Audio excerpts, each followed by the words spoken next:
Clobberin' time!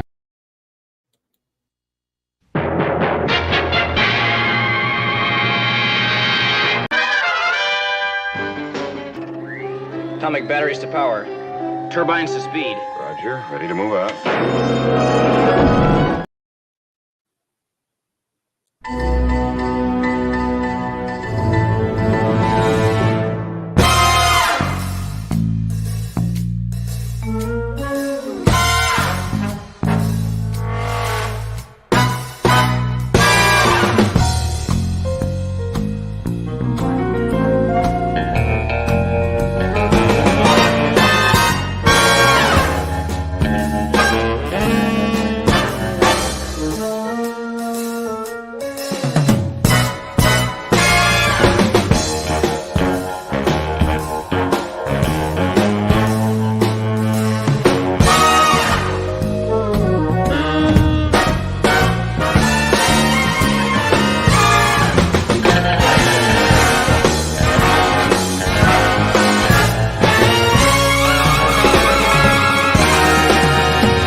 Come get some.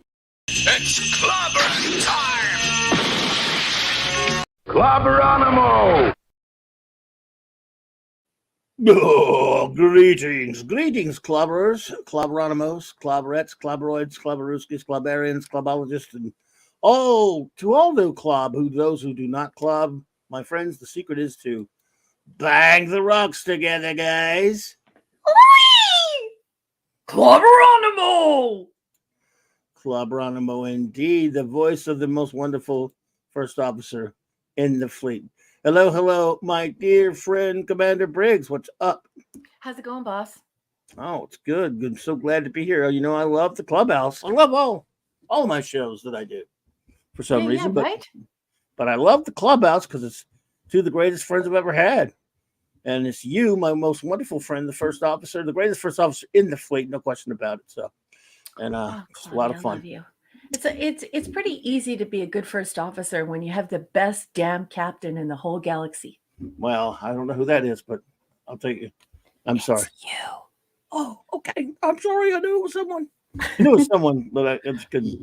My good friends out there, thank you so much for being here. We're gonna get started in a second with some show notes and some shout outs. But first, I want to turn the helm, the con over to my wonderful first officer, Commander R.M. Briggs, Raquel, and for her opening words. And then we'll get to our usual beeswax. So, number one, take it away. Well, thank you so much, Captain. It's great to be here. It's always an honor to be invited here to hang out with you. Hail to the chat. Good evening, everyone. We have such an exciting evening for you tonight. We're going to be talking a little bit of Blake 7. Many of you asked Clobby and I to talk about Dune. And so we both saw Dune Part Poo. And so if you have any questions or you want to get into that, we'll certainly be able to do that. And MARC hosted an Outer Limits watch party, and he picked an episode and everyone watched it. And so we'll talk about that. And of course, you know, this is Clobby's Clubhouse. This is a virtual comic book shop owned by Mike Clobby Alonso. So, you know, anything goes here at the Clubhouse. We're just here to shoot the breeze and to talk about the things that you love most. Before we get started, though, I just have some words for some of the folks who surround us in this community. One thing I'd love to say is thank you to all of the wrenches. Thank you for all of your hard work and trying to build up this community and helping people when they're in the chat and just doing things for Clobby and I behind the scenes. I want to give a special shout out to my friend Lord Thoth. I want to also give a very special shout out to my friend Larry. Not only is Larry a generous person, a generous patron of the arts and the creators here on the internet, but today he just went hog wild in promoting Clobby, and he was splashing the Aw. ads all over social media. So thank you so much, Larry. Thank you, Larry. Yeah, multiple times today. It's just, what do you do when you have a friend like that? Like, if it weren't for Larry promoting your stream and promoting your virtual comic book shop and promoting my book, and I mean, you know, it's practically, Larry practically paid for my signage for my upcoming book launch all by himself. I mean, he's a pretty terrific human being, and so I just really love him, and I'm going to take every opportunity I can to thank him.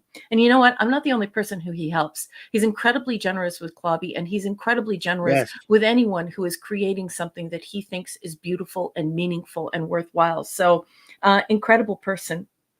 He's kicking it very 19th century, 20th century style. He's a patron, and we should all doff our caps to him.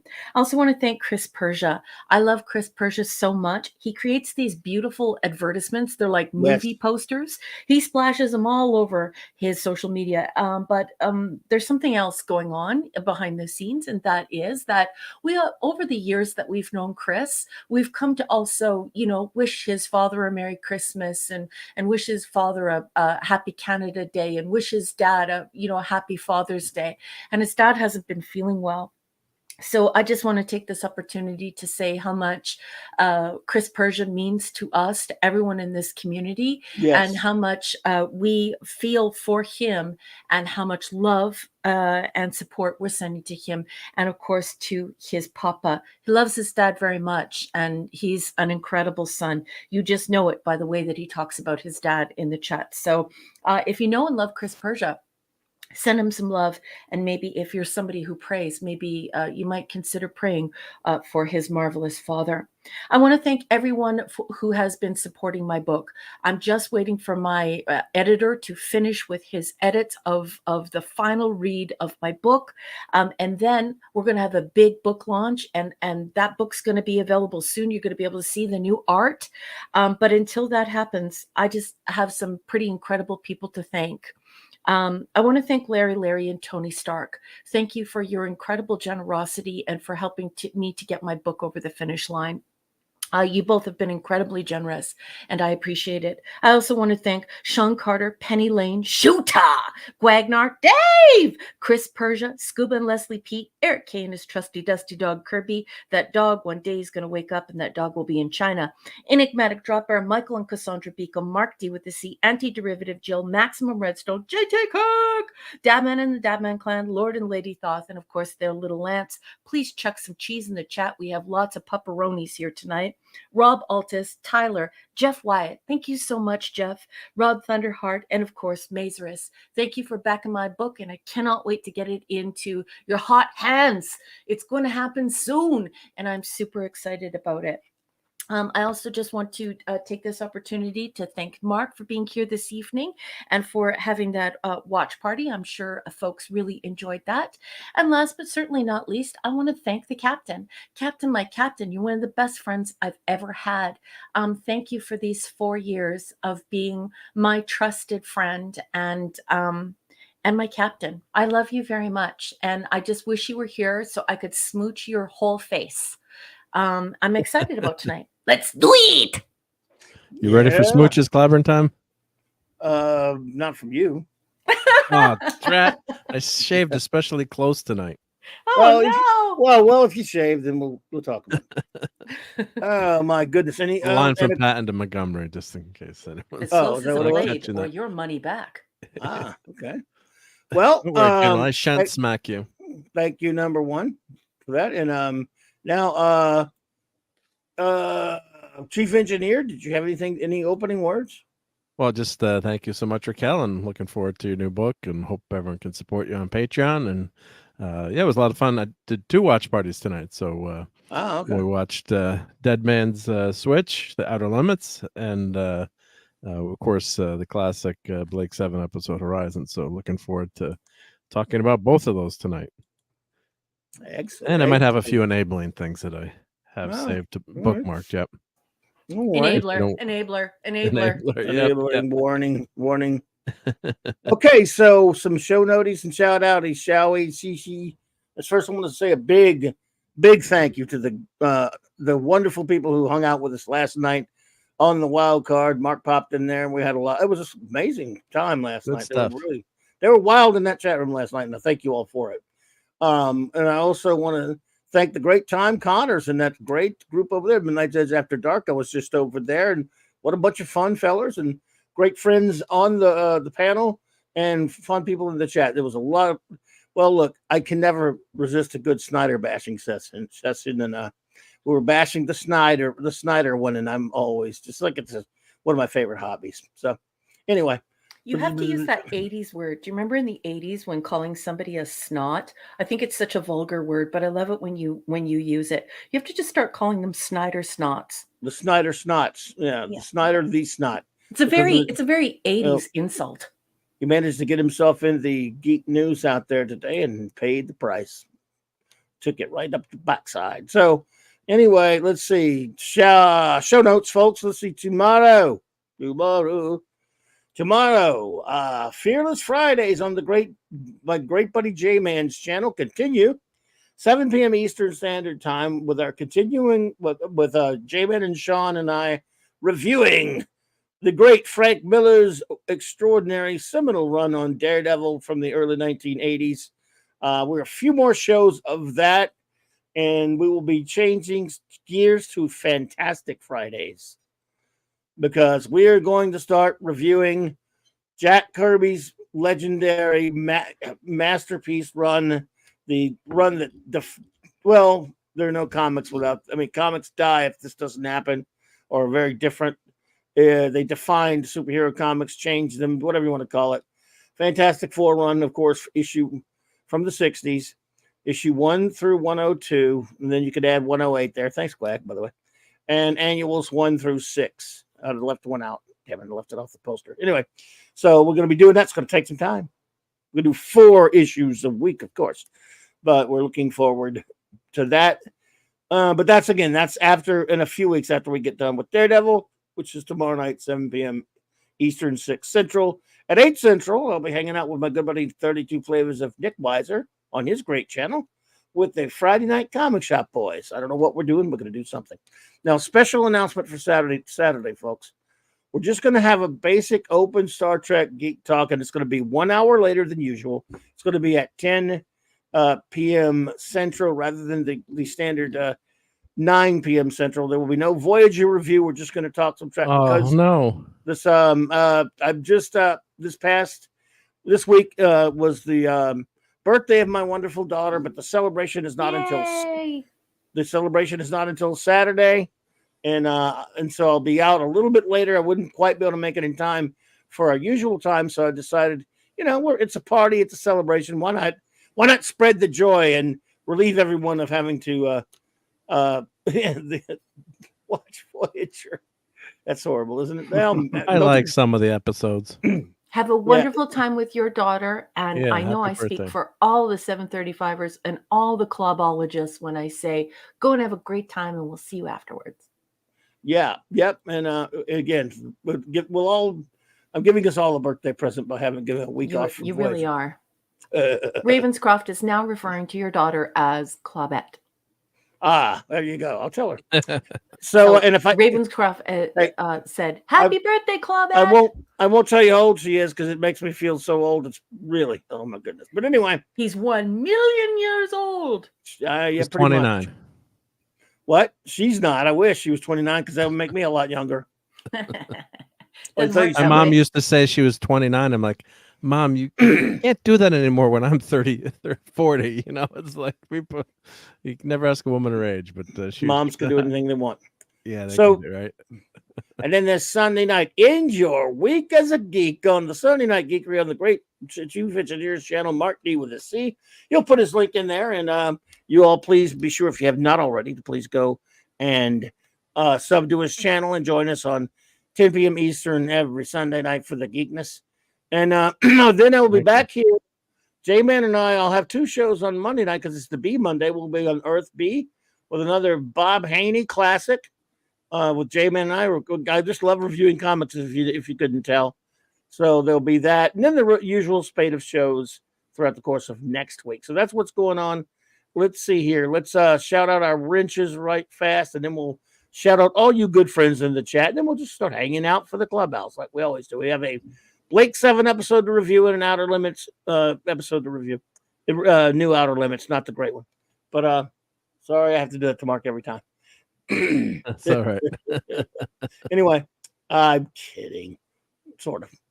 The great Eric K, whether they're here or not, they get the shout out, of course. The great Eric K, the Bronze Wrencher. The Vindicated Wrench of the Great White North, the aforementioned extraordinary Chris Persia. Thank you for all you do, buddy. You rock, man. The great Wrench of Iron himself, D-Bod Martin. God of the Wrenches, Lord Thoth. Avon lives, long live the Legion, my friend. The Wrench Without Fear. J-Man. Maddie's Daddy. Super Wrench Kal-El. Fanty Outsidery. Clobbering Time's own music meister. Maximum Redstone. And our great triple bullwinkle, Larry. And let's see who is with us here tonight. Let me push my chat back so I can figure it out. Hang on 1 second. Come on, damn it. What's wrong with you? I'll give you a second, everybody. I like to get everybody shouted out. FKH C2005. Tim, what's up, buddy? I heard that you went on my Facebook fan page and I received a message that you had purchased my book. Wow. That is so kind of you. And thank you for stopping by there and leaving a message for me. And welcome. I hope you have a great time tonight. And yeah, I just want to say it again. Thank you very much for supporting my work. Thank you, Tim. That's amazing. Yeah. Dave C, what's up, buddy? Dave! Claude Selling, my friend. All right. Claude. Sean Stackhouse. Hey, what's up? I was good hanging out with you tonight on Mead. Good evening, Sean. It's nice to meet you. Sean hung out with Tom and the gang with us on the panel tonight and is an awesome feller. And Sean, good to see you, my friend. Adrian James. Adrian, good evening. Good to see you. Oh, Adrian, hey. DJ Play Nice, what's up? Hey, Rock. What's up? Hey, Ravenscroft, yes. The Ted Shark of Apathy. So apathetic. He cares. Incidentally, before I continue, thank you all to the lurkers out there. Anyone lurking, we really do appreciate it. You're much appreciated, as are those of you watching on a download or a rewatch or whatever you want to call it. Thank you so much. Thank you. And thank you again, by the way. Let's see. Moz Monkey Max. MMM. What's up? What's up, buddy? All Glad you're here. No, it's good to see you, my friend. Let's see. Let's see. Captain, go away. What's up? Captain, don't go away when he's around here. All right, Infinity. What's up, Chief? Good to see you. Don't time travel away. Yeah, stay here. Michael Beacom. All right, buddy. Michael and Cassandra Beacom. Yes, and again, shout out to our wonderful, we had I don't know if you know about this, number one, but on the member stream the other night, Cassandra came in and hung out with us for almost of the night, the whole night. She's hot and cool. Man, she is such a wonderful lady and a lot of fun. Oh, yeah, she's hot and cool, and cold. And she's awesome. Very, very cool lady. Yeah, we love Cassandra. I mean, Michael, you lucky. You better stay lucky, buddy. See, that's why he's so romantic. That's why he's like, look, I gotta go, guys. I'll see you later. Hey. And that's why I'm always like, go. Hey, Cinema Gulp. Welcome to the clubhouse. Good to see you, my friend. Good to see you again, buddy. Anime Night. Hey there. Hey, good to see you. And welcome. I'm so happy you became a member. Who did? Anime Night? No, I don't think not a member, but they're just glad you're here. That's cool. No, Anime Night. Oh, he did. At 24 minutes past the hour. Oh, it didn't show up on my Clobber level. Yep. Yeah. Oh, well, thanks for telling me that. It doesn't show up on my StreamYards, but that's cool. Oh, there it is right there. You can blame me. No, I don't know what's going on. The Anime Night. Welcome a new member. Yeah. Good to see. I'm sorry about that. I couldn't see it. Thank you, though. It is an honor to have you here. Thank you so much. Welcome, everyone. Our newest member, Anime Night. Don Ranger Power. What's up, brother? Don Power Ranger. He's Power Ranger Power. Brogu from my old hometown. Woo-hoo! Hey. And thank you. You're a Woo-hoo. sweetheart. You're such a gentleman. Very kind of you. I'm sending you my love. Yipper. Are we there I- yet? Did I we love get to that her yet? line, Cinema Gulp, from quoting Infinity War. I'm not looking for forgiveness, and I'm way past asking permission. I love it. Nice cap line.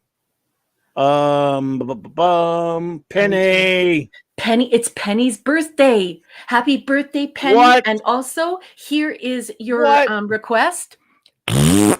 And I'm so happy that you are 63. You are a young-looking 63. And everyone here at Clobbering Times is wishing you so much love and a very happy, warm, wonderful, happy birthday. I used to have a birthday thingy. Yeah, I gave you a clip of Spock saying happy birthday. Yeah, I used to have one. I can give it to you again if you'd like. I thought Mark did that one. No. It was you? Yeah. Okay, I'm I'll clip that sorry. one. Oh. Okay, I'm sorry. I forgot. I'm just assuming it was. Everyone's No. using it, but I'm the one who clipped it. I thought I still had the thing. Oh, dang it.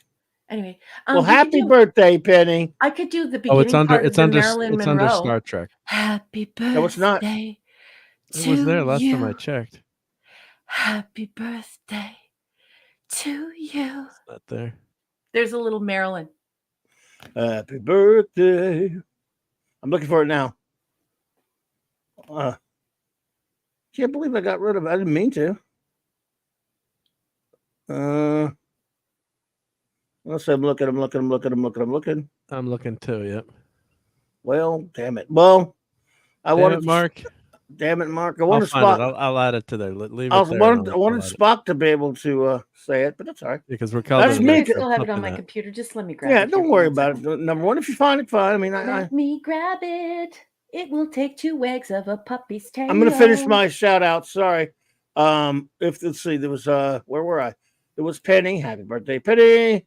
Salty traveling sea. What's up, buddy? Yes, this is the truth. I'm giving the State of the Union right now. Hey, there's Cassandra. She's here. Hi, gorgeous. Your name was Were your ears Cassandra. burning? We were talking about you. Her name was Cassandra. Let's see. Beep, beep, beep, beep. A bop, bop, a bop, bop, bop, bop. Let's see. Fanty. Patrick Britt. Good to see you again. Thanks for hanging out with us last night, buddy. It was great having all of you here last night. Alaric Harrelson. What's up, my friend? Here we go. It's right here on my computer. You ready? All right. Yeah. It's loading. Happy birthday. Oh, there you go. That's good. One more enough. time. Happy birthday. Happy birthday. Nice. Oh, okay, because you used to have a clip. I just must have got lost. I can What is send it? you the clip. I If got you it. would like it. I'll upload it back to the Star Trek. That's fine. But send it too. Yep. Not sure if we have the different one, but Okay, let me. Oh, I got to go back to Star Trek though. Let me put it under Star Trek. Yep. it's fine. Anyway, that's all the shouting and outing there. Okay. Outie. Chouty. Let me see. We'll get to our review and amendment, folks. We'll do Blake 7 first, of course. The episode in question, of course, is Horizon. Yep, and it's got a classic that we play all the time. Yeah. It does. Doesn't get better than that. Mm-hmm. Oh, where did it go? I got so many Star Trek clips. I'm going to use the computer to search for it. Here we go. Yep. Thank you, computer. Hello, computer. Is there any better Southern gentleman other than Clobby than Larry? I mean, it is so nice that when you get to a certain age to have a handsome Southern gentleman say to you, "Happy birthday, young lady." I think that's a guy who you want to have a mint julep with. Wait a minute. A what? Except, of course, happy birthday. Surely the best of times. Oh, Raquel's clip job is better, but at least you got that. Yes. Well, yes, she's the best. Where's the mint julep? Is that in here too? Yep. I have it somewhere. I better still have that one. I Is that- wouldn't have that one. Man, where's my? I don't even have a mint julep one anymore. Is it under Star Trek or? I thought I had it in my normal. Why would I not have that I one never anymore? take down. I only send to boss. I do Send because to I'm running out boss, of stuff. Send Yeah. to boss. Oh, Yes, man. can we have like 200 Club StreamYard? Come on. Yeah, right. Right, Right, Mark? We just need more space. Did someone say they wanted to hear the most annoying sound in the world? Oh no, Nope. no, Nope. I'll upload McCoy again. Nope. You can I just might have it. I'm looking for it on the other one. Yeah, if drop you that can one find off. it. But We'll just drop that one off at the dump. Well, poop. it's coming. It's coming. It's coming. No, but I thought why would I get rid of two of them that I liked so much? Like Sometimes that? it happens if you're just I know, out of Michael. room. And, Michael, seriously? The there they go. Beacons. I love you, Coming now. Beacons. So hang Oh, on. God, Hang on. you're gonna Con. play it. Beacons. What? Hang on. He's They're gonna on the do way. it. It's loading up. Barf. Sorry, everyone. Hey, Jim boy, y'all ever have a real cold Georgia style nut julep, huh? I know I had that one in the Oh, other one. that's a good one. That's the good one. Just don't play the one with the guys in the car. You mean you must No, be referring don't. to Michael, Cassandra, and I will die. No dying around here. Want to die? Go outside, boy. So you're saying don't play? Oh God. Hey, want to hear the most annoying sound in the world? This kid and I turned it off. See. I like you a lot. That's why we didn't play it. Yeah, because happy birthday. We're not playing it. Okay. Seriously, I hate that movie. Shin kicks. Just Michael. remember, everyone in the chat, I gave you the power of Rover. I gave you the power of the Agony Booth, the Klingon Rite of Ascension, and shin kicks. So have at her. Where's McCoy? He went off to create something called a mint julep. His follow-up line was "That's a drink, Jim."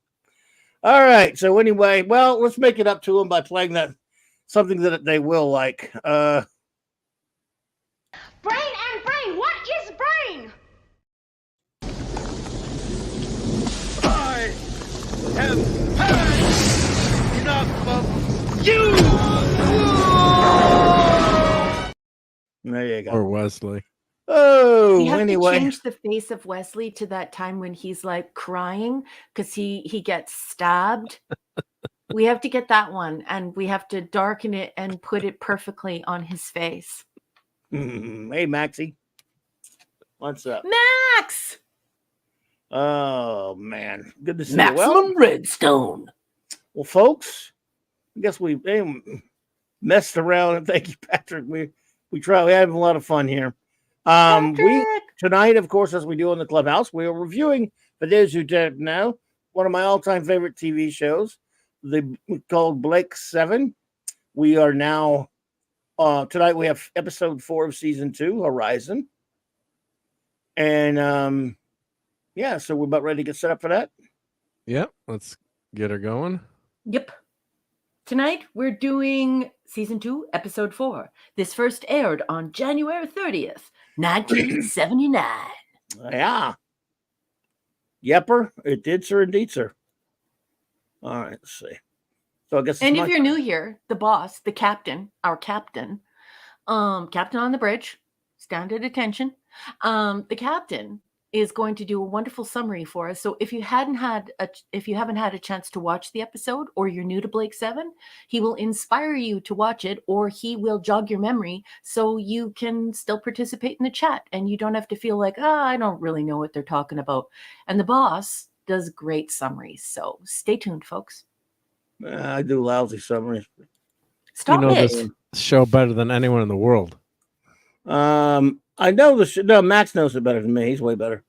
Max I'm is going better, to yeah. Rover the boss. If Do you want I to wake were up on a beach? If I were to pick my ultimate person, because first of all, Max has a way better memory than me. He loves the show as much as I do.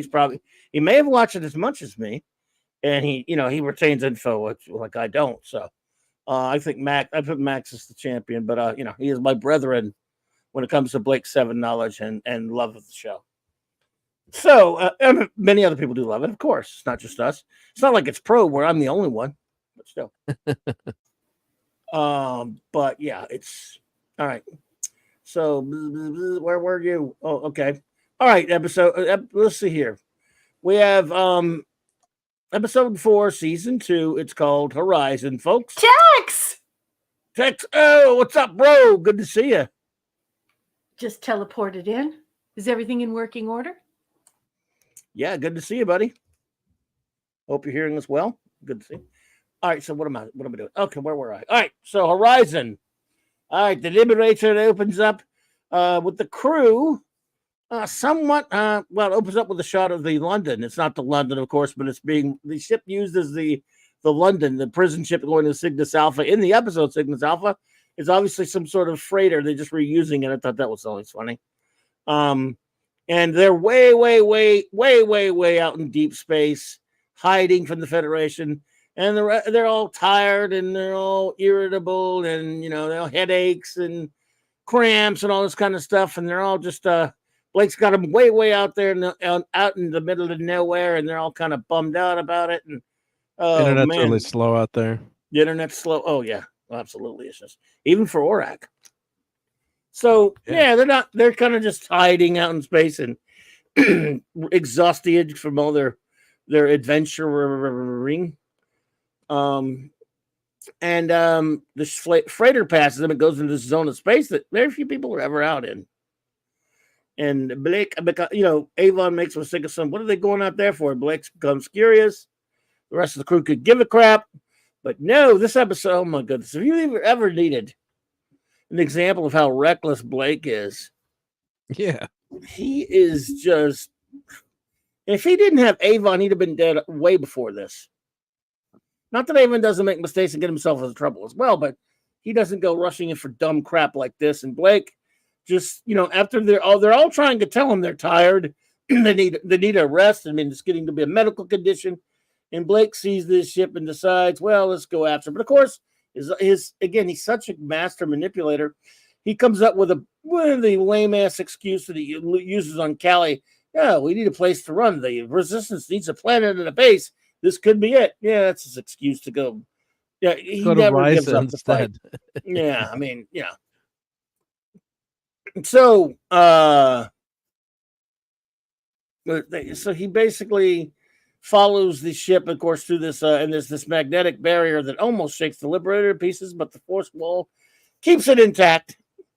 They go down. They're in orbit of a planet that apparently, even though that it's so remote, no one ever goes there. They're not even, detected or anything like that, apparently. And they, Blake beams, he teleports down. And he brings Jenna with him because somehow he still acts like he doesn't trust Avon. He thinks Avon might run, but he wouldn't. He plays the percentages. That's why he brings Jenna with him, because he won't go without Avon might not run without a very experienced and very competent pilot, which makes sense, right? I like how Avon overheard the conversation, by the way, about it. I mean, he knows. Yep. So what happens next, of course, is Blake and Jenna teleport down and get their asses caught immediately, blow darted, basically knocked out. And we meet what's that guy? Oh, yeah, I just watched the episode again for the 10 millionth time, and I always forget. We need to bring back blow darting. I just want to say now that everyone who has known me through podcasting over the last 4 years knows that I'm a huge fan of blow darting. I just believe that we need to reintegrate that back into society. Really? Yeah, just let's bring back blow darting. Can somebody make a bumper sticker for me? I'm kidding. Okay. I'm kidding. I don't advocate. Someone cut you off in traffic, you can blow dart them. Look, blow dart level meds. Just imagine how much it would benefit society at this point. Just, somebody starts beaking off. How inefficient that would be, though, right? Anyway, I'm just kidding. I'm kidding. Yes. Please blow dart responsibly. I think you're just being mean. Anyway, they run into Roe on the planet called Horizon. Had a different name, of course, before that. Anyway. I think Alan Pryor wrote this one, if I remember right. Anyway, they land on this planet. They're miners down in this, and I don't mean like young people. They're digging up stuff. Blake and Jenna are brought in before Roe and the commissar who shows up as Federation. Basically, this planet has been annexed by the Federation many, many years ago. And they start interrogating Blake. Interestingly enough, this commissar who is from the Federation acts like he doesn't even know who Blake is, which is weird, but okay. I guess they're really isolated out there. In the meantime, Ava. Oh, wait a minute. I guess I should play that line, that thing we're playing all the time, right? Yeah, I'm gonna play that. Yep. In the meantime, this happens. When they're arguing about who should go down looking for him. What about you? What about me? Why don't you go? You are expendable. And you're not? No, I'm not. I am not expendable. I'm not stupid. And I'm not going. And I got to interrupt. When I heard that line, I think I called you, or, I love the series, but when I heard that, I'm like, this is one of the greatest all-time lines in television history. I told you that back in the 80s, I saw a bumper sticker of it at one of the cons I went to. It just said, I'm not expendable, I am not stupid, and I'm not going. So I should print up a batch of those. They argue about who should go down there. Well, Gan forces Keely Chow. Gan forces Villa to go down to the planet with him so they could get caught immediately. And Gan, it takes 2 darts to take him down, so they hang him up like a piece of meat because he can't wake up. And I mean, he's pretty messed up. Villa gets put to work, which is basically hell for Villa, of course. Meanwhile, there's a clip of that somewhere too. Sorry. Oh, we'll see. Blake and Jenna are under interrogation by this chip you see here, Roe, who is, of course, the figurehead leader of this planet. This planet, formerly they were people that lived in caves, and the Federation came along, as they often do. Canadian Spider-Man does whatever a Canadian spider can. Hey, how are you? Good to see you, buddy. Thank you for joining us. So Roe is the leader of this planet. Basically, no, he's not. He's a figurehead leader for the Federation, and he's interrogating Avon by Blake, and there are many interesting, let's say, exchanges between Roe and Blake about it. He doesn't like the word colony. When Blake used it, well, you're acting like you've been colonized, and there's some interesting stuff between these characters. And they continue to torture Blake, but eventually they send Blake and Jenna down into the mines to work with everybody else. There's a lot of interplay between the commissar and Roe, which is some of the most fascinating bits of the episode to me. Talking about, hey, West Cagle. West! Talking about, again, this episode gives you a lot of, I think, insight into what the Federation really is. I mean, we already know it. It's been around. The show's not new, of course, at this point, but I think this episode provides some interesting nuance to the Federation and more about what they do. We know how bad they are already. And again, I think this episode had some fascinating bits like that between with some of the dialogue between Blake and Roe, and then Roe and the commissar. Anyway, now there are only 2 left. Avon and Callie. Avon's pretty much saying, they're dead. And Callie knows they're not. She feels it. You not feel it, you reason it. They haven't called back in, so of course they're in trouble. But, they're arguing about it. And Avon tries to talk her out of it. He says, let's run for it. Let's get out of here. He wants to go. He said, with Orac, we can get out of here. But not Callie. She's going to go down by herself. Avon keeps in contact with her, make it every half minute. But eventually,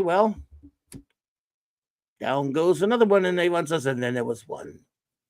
So at this point, within, cutting back to some of the stuff with Roe and the commissar, Avon is now facing a decision. He could use Orac to fly the ship. He deduces, or he surmises, he has thousands of years worth of supplies. It can last forever. He basically we could go anywhere in relative safely, anywhere in the galaxy, live as long as we want, as long as he avoids any kind of contact, he stays and basically he's home free and he doesn't have to worry about any problems. But he is still one man, and Orak and he could pilot the ship together, but there's only so much one person can do on a ship that size. And Avon realizes that. He puts it to Orak and he requests the odds, and basically Orak does inform him that you could stand. You can get in the battle, and with any more than 3 ships, you're not going to be able to handle it. 3 Federation pursuit ships. So Avon's kind of like, well, he's still waiting. You could tell, and this is one of my favorite episodes for Avon anyway, just because you can see the conflict in him. He is fighting inside himself now to be the person he'd raised himself to be, the self-interest Avon that doesn't care about anybody. And he's not going to let himself betray his logic, which is those idiots went down there and they're probably dead. I should be myself, just take this ship. I've got it all now. I can go do whatever I want. And Avon's fighting himself with that, I think. And I think Paul Darrow just does a marvelous job of that. And it's kind of eventually when he realizes that because of the Commissar has sent for some Federation ships, when he realizes ships are on the way and they're picking up the code signs for ships on the way, there's this wonderful scene where Avon comes, because just so comes to the realization that 3 ships are on the way. So he knows that the logic's defeated him. He doesn't have to make the emotional decision to go save everybody.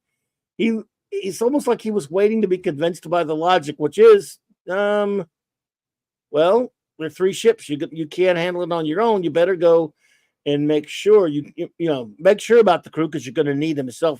Self-preservation says he's got to go down there and try to find the crew.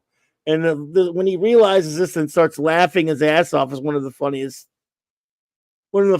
Avon scenes ever. When you think about it, he knows he's screwed, and he laughs at himself. He laughs at the situation. That's one of my favorite Avon bits ever. It's beautiful. You think he would have left? We'll talk more in detail. But you think he would have left if it wasn't 3 ships, like Orak said 2 seconds before? I don't know, but he got off the hook. This put him off the hook, so he didn't have to make the decision. Yep. He laughed. I think he's laughing because he really wanted it. He really did not want to. In my opinion, and it's all speculation, he did not want to. But he also didn't want to do something foolish and go down there and get himself killed either. They annoy him. He can't stand them, and yet he loves them. No matter what he thinks, I think Avon loves them all. He's grown to love them, and he's also grown to know another thing. You don't want to be alone in life. He had somebody say he was belonging to something. He hates the fight against the Federation, but he wants to liberate her. But he also knows he can't handle it. One person can handle it himself, at least not in a battle, in a fight, and he needs their help.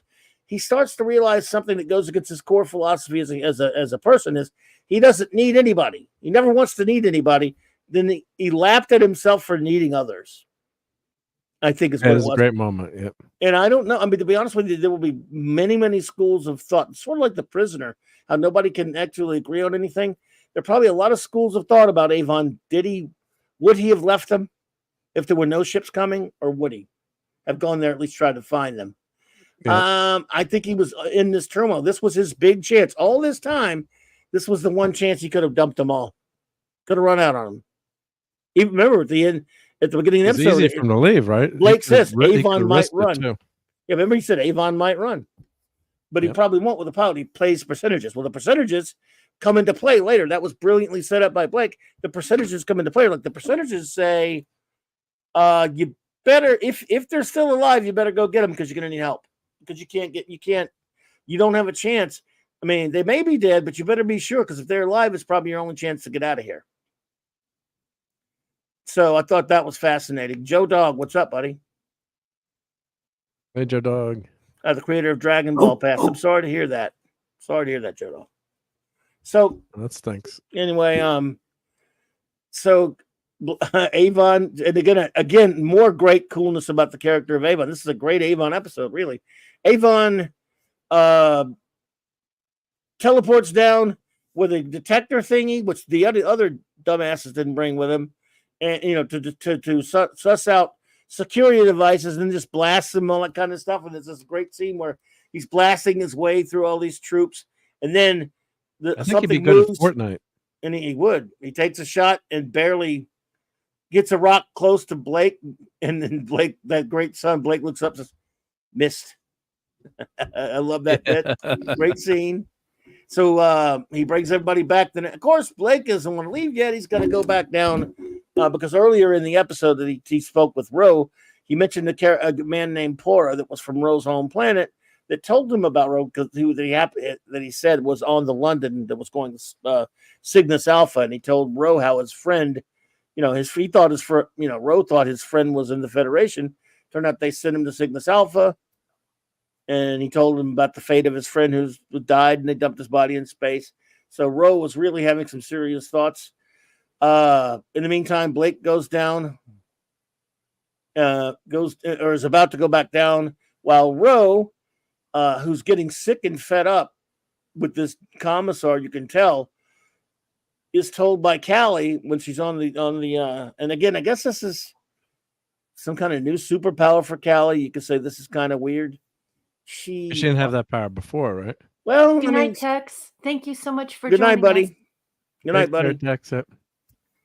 Callie, it's kind of, we don't know what the R&R are different. I mean, maybe, I don't know. They can't really usually know stuff like this, so you can say this was a stretch in the script for sure, where she knew that this commissar had murdered Ro's father.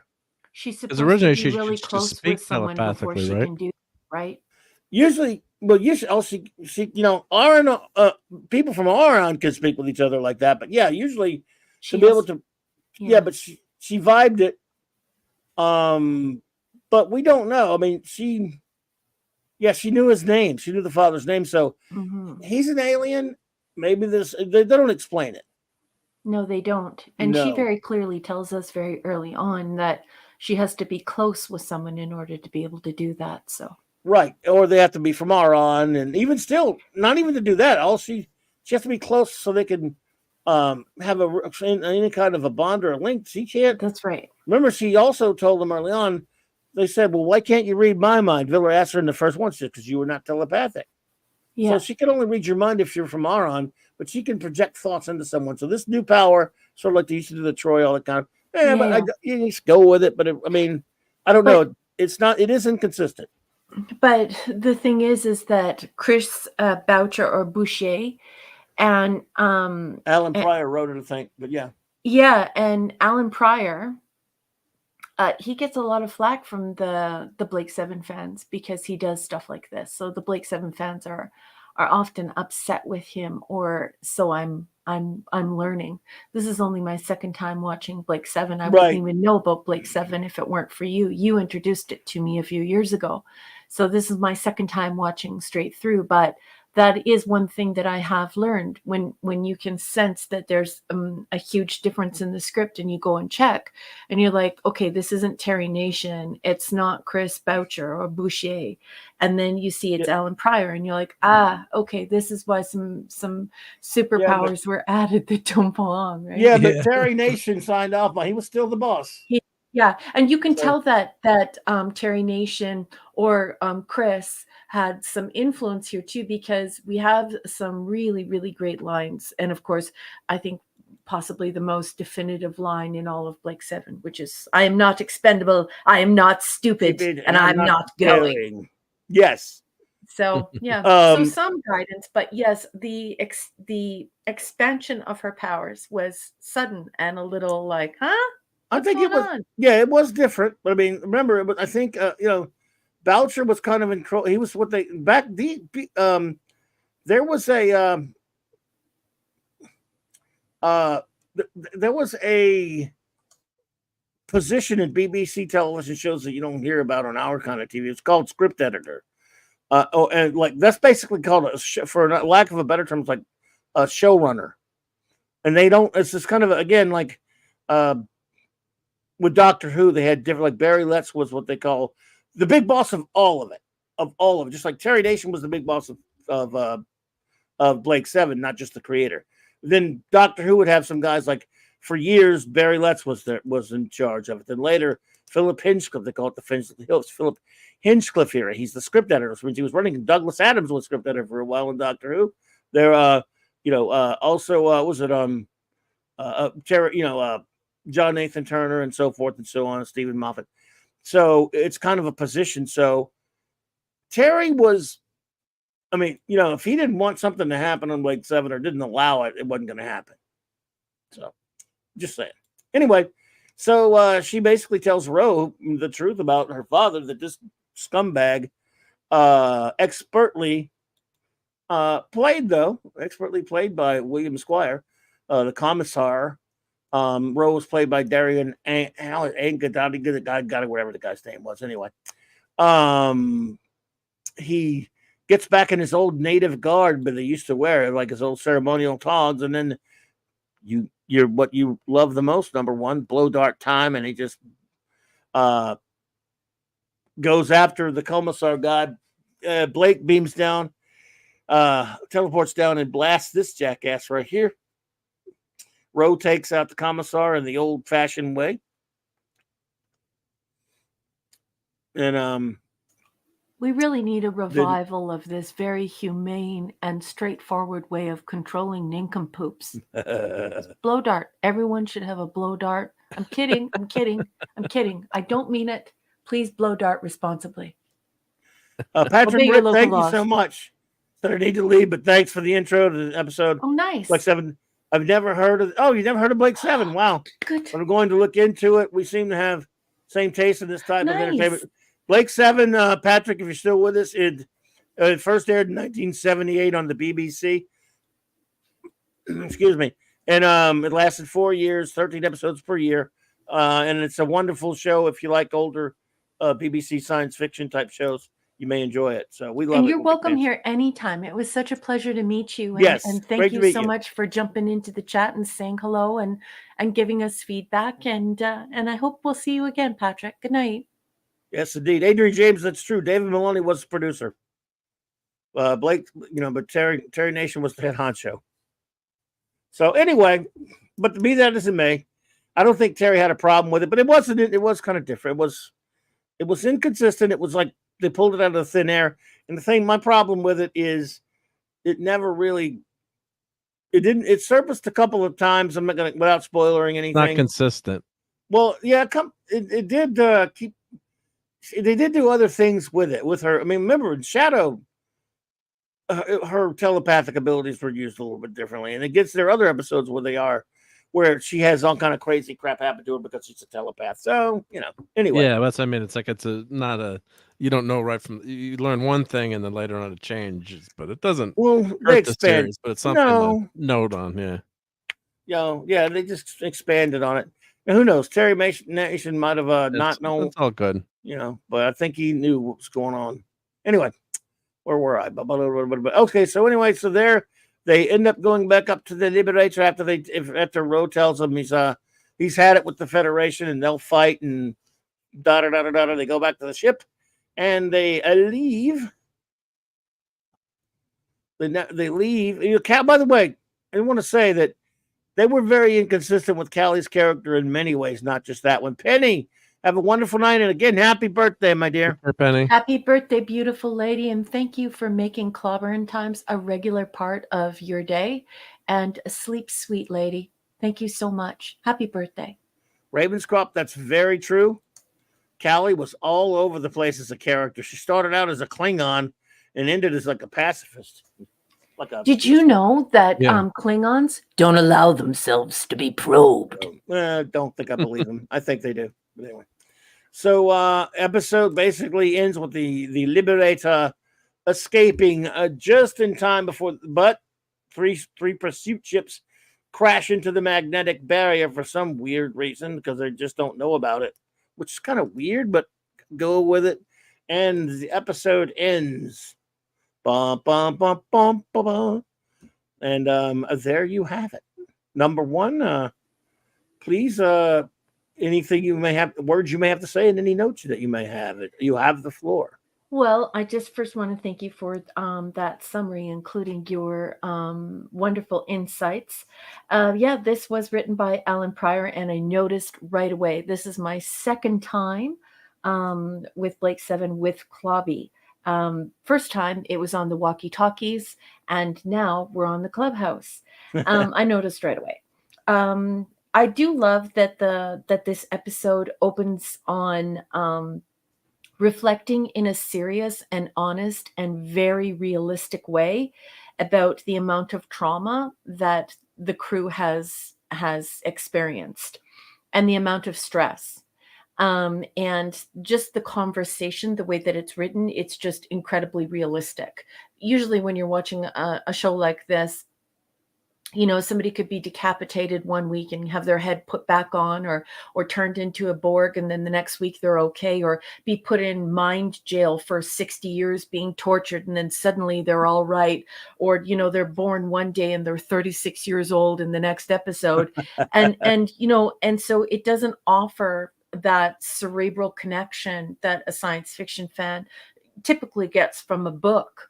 And so I just really like that Blake Seven, written by Terry Nation and Chris Boucher or Boucher, do such a wonderful job in keeping my attention out of the respect they have for the viewer. And this is something that Gene Roddenberry cared very deeply about, and that was having this very cerebral exchange with the audience and never dumbing anything down or treating the audience like they're dumb. So I just really love that opening scene. If you have a chance, please go back and watch that opening scene and just look at this frank discussion about trauma and stress. There's no counselor on board this ship. That they have never taken a rest. It seems they're constantly under attack. Horrible things have happened, and so yeah, I just think that it's just terrific. It's very respectful of the audience and very realistic. By the way, tell everyone you can all come with your reviews now. Max started his Ravencroft. Anyone else who wants to write a review? Sorry about the number one. I want to get them. That's okay, Captain. No problem at all. I love that Blake stays in character. And insofar as I really like, I studied semiology. Semiology is one of my disciplines as a communications and technology scholar. My focus has been philosophy. So I look to philosophy for many things. And one of those things is certainly semiology. And I just really, really love that that Blake's character is clever enough to be in deep contemplation and gripping his neck. This is a sign of stress and agitation. It is a natural gesticulation. It's something that we do instinctively when we're very upset, or we have a busy mind, or we're uncomfortable, or we have a lot to say. And so for that first opening scene, he's walking around gripping his neck, and I just think that it's another testament to the high quality of this show. I absolutely love, okay, so the boys are going to start making fun of me here. You know, my husband calls me a Vulcan, and the guys, Mark and Clobby, just say that I'm mean. Sometimes they say that I have too much in common with Avon, but I have to tell you that I absolutely love this line. You do not feel it. You reason it. I love it. Yeah. And that's basically like my life. We have all the resources of Zen, Aurak, and the Liberator, and you feel that they are in trouble. You do not feel it, you reason it. They have not called in, therefore they must be in trouble. You don't have to be telepathic to know that. Nice. I just finished that. Maybe I'm telepathic. I finished that like 20 seconds ago. That's great. So yeah, so that's basically like my life in real life. So I just wrote in my notes, amen, my friend, amen. Yes. So I love Avon. I just think that he is a terrific character in cutting through the shit. And you definitely can't use your feelings against him as a weapon. And I hate when people do that. I'm an INTJ. That's not science. It's actually just a temperament sorter that sort of gives you a gauge in how you deal with other people. how you deal with stress and how you like to communicate. It's a yeah. Anyway, so I love it. This is a very famous episode insofar as it gave us the line, "I am not expendable, I am not stupid, and I am not going." That makes this episode incredibly iconic based on this quote alone. It's very important to Blake 7 people. Sometimes this episode is hard to watch because it is a discussion on colonialism in all of its brutality. It doesn't feel good, of course, as an Irish person. In Ireland, they made our language and our religion illegal. Irish people were on plantations. There was a genocide that people call a potato famine. There were workhouses. And so this is analogous to the things that happened in the colonization of Ireland. And certainly we can also see that this is analogous to the colonization of other areas in the world, including India and so on and so forth. So this is, the great empire. So sometimes it's difficult to watch. One great thing about it, though, is that it doesn't turn hyperdidactic. In other words, it's not over moralizing or telling you what to think, which is quite good, because today in science fiction, when they reach into sociology to try and massage those ideas in science fiction, they wind up being hyperdidactic. They wind up being hegemonic. They might wind up being partisan. And no one wants to be told what to do. No one wants to be admonished. And certainly no one wants to be told what to think and how to feel. So they don't do that here. So that's good. I do love that Avon contemplates going it alone. I certainly wouldn't go down to the surface to rescue everyone. I would probably wait and see because, I understand blow darting. Kidding. I'm kidding. I love that Avon get you tells... a blow dart for Christmas. Yeah, exactly. I love that Avon tells Orac to shut up. And that he does it in such, he delivers it in such a sassy, a perfect way. He's like, "Shut up, Orac." And it's just, it's as though Orac is real and he's a person and he has a body. And so let's just talk about how delicious Paul Darrow is. That's a guy who needs his face smooched. So the theme of this episode, it is a lot of sociology. It's indigenous people versus colonialism. So it's less sci-fi and more sociology. But it doesn't, like I said, it doesn't, put a stranglehold on you and tell you what to think and what to feel. Yes. And so it is quite lovely if you endeavor to write science fiction. And you think you're one of those people where you can become an instant sociologist, even though you've never studied sociology or anthropology or psychology, and many of these Hollywood people haven't. It's a good idea not to be hyper-didactic. Don't over-moralize and preach to people, and don't be hegemonic. Don't, assert your political or financial dominance over others to be in a position to dictate what they think and what they feel.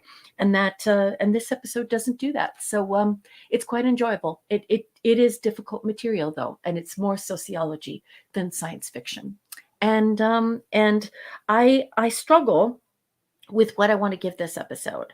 So part of me wants to give it a 5 because it's more sociology, but it's handled well.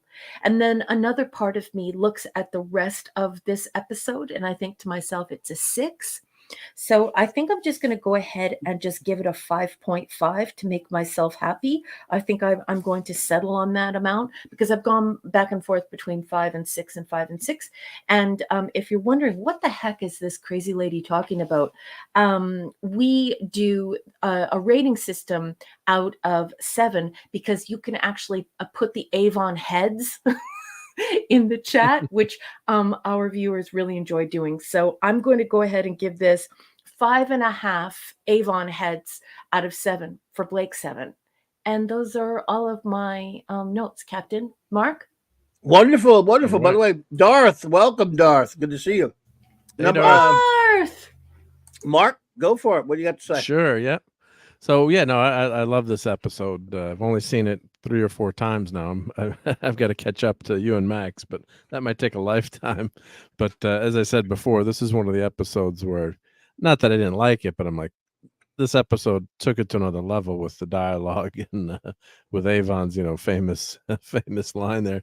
Because you always want a TV character to say that, right? When they're going into the haunted house or something. It's or whenever a character's doing something dangerous, or like, wouldn't you just say, let's get the hell out of here? What are we doing?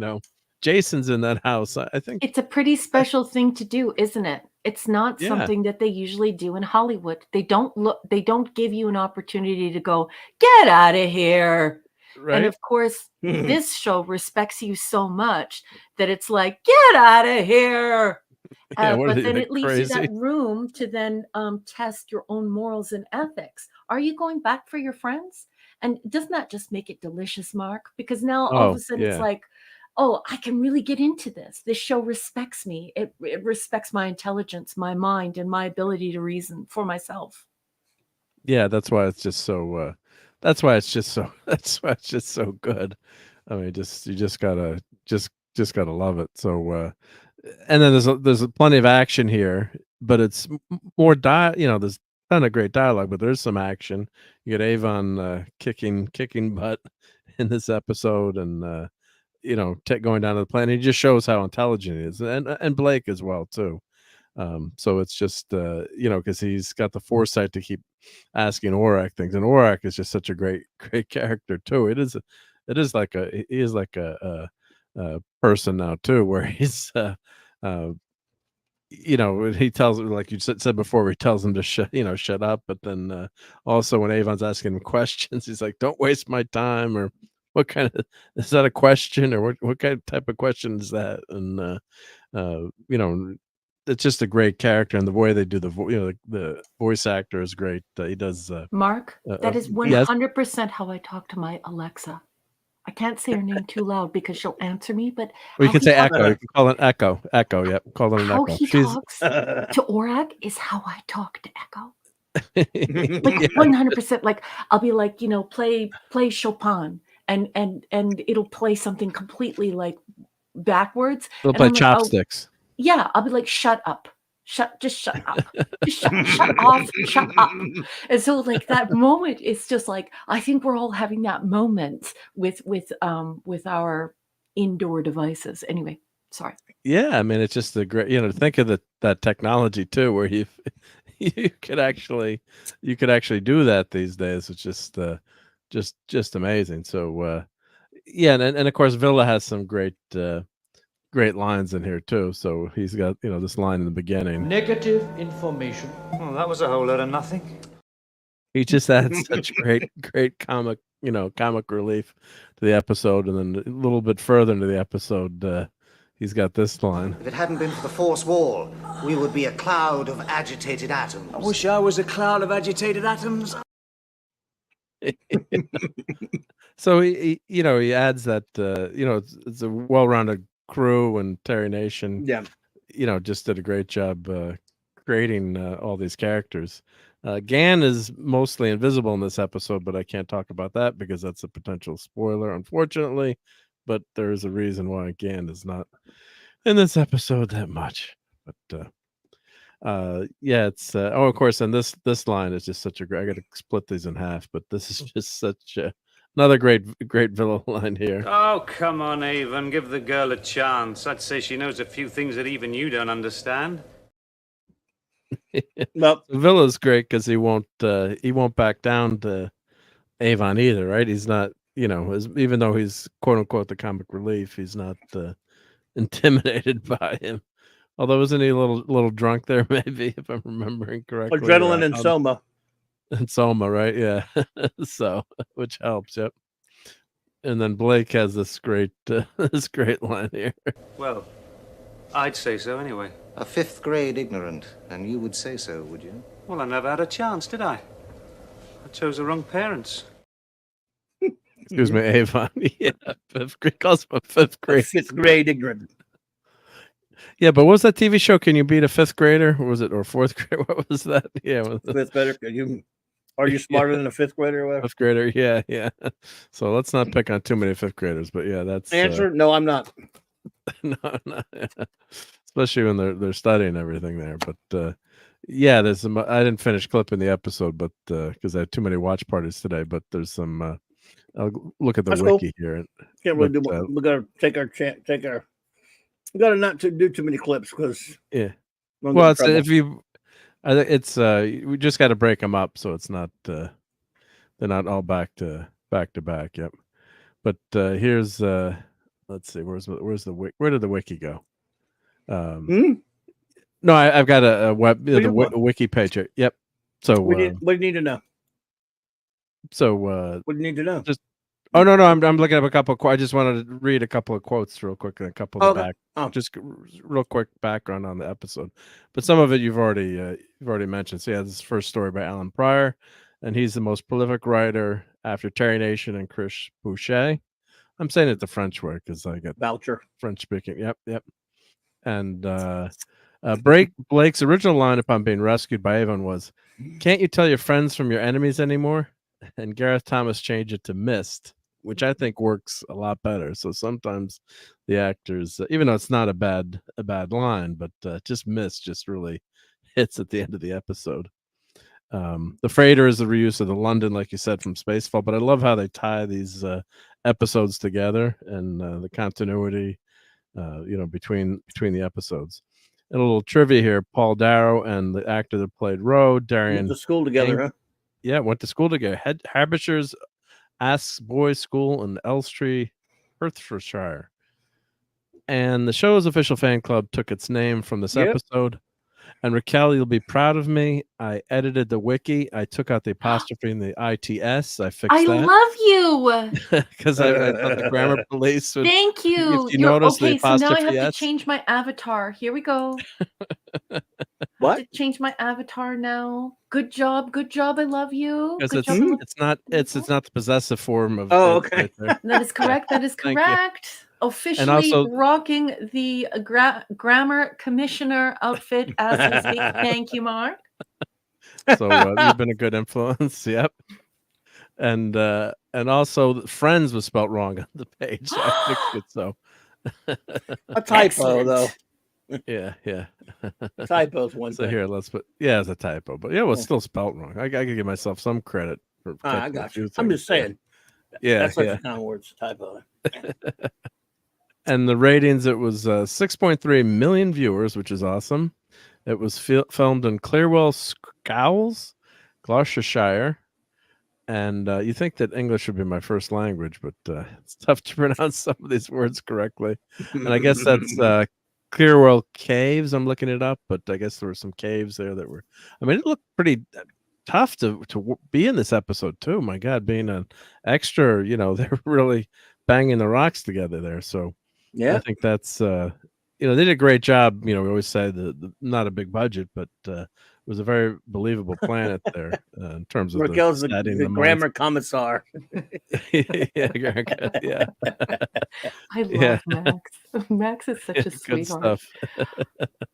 Yeah, but and the dialogue. One thing I mentioned too, the dialogue, as you said too, not to rehash too much, but the dialogue between Roe and finding out what's really happening, and he's maybe a little bit naive to begin with, and the Federation commissar is taking him under his wings and he's promoting him, and that's a pretty common story through history or theme, and then rebelling, rightfully so, against the oppressors. But just an all-around real good story. I'm giving this one a 7 because any episode that has that line, I'm not going, gets a 7. So this is one of my favorite ones. So although not enough Gan in this one, but they kind of Hawkeyed him in this episode, unfortunately. Yeah. I did really enjoy it. Could never have enough Gan there. Right. Well, there you go. Thank you. Listen. So, indeedishness. All right. Well, this, of course, Horizon. I used to get by. I find that was the fan club. I never was able to join it, but I used to get some of those old Horizon fanzines. All right. I didn't, Max. You'll be glad to know I have not changed my rating on this, my ranking on this, or any other rankings other than that one last week that I forgot to tell you about. So all my rankings are still the same. I have this one ranked at number 26, and I give this one a 6, which means I love it. I mean, that's pretty high.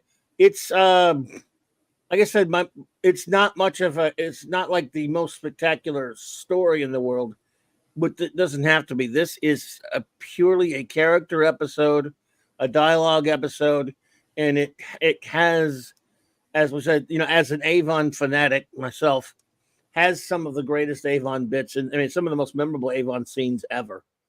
With with interactions with Orac being classic, the whole thing. I went over over it. It's an iconic episode for sure. It is. Should I say or should I go? That was a real clash for Avon there. Yes, I mean he does. I mean I go, and again, I didn't create the character. I'm not inside the heads of Terry Nation or Chris Boucher, who Alan Pryor, the people who wrote the character more than anybody.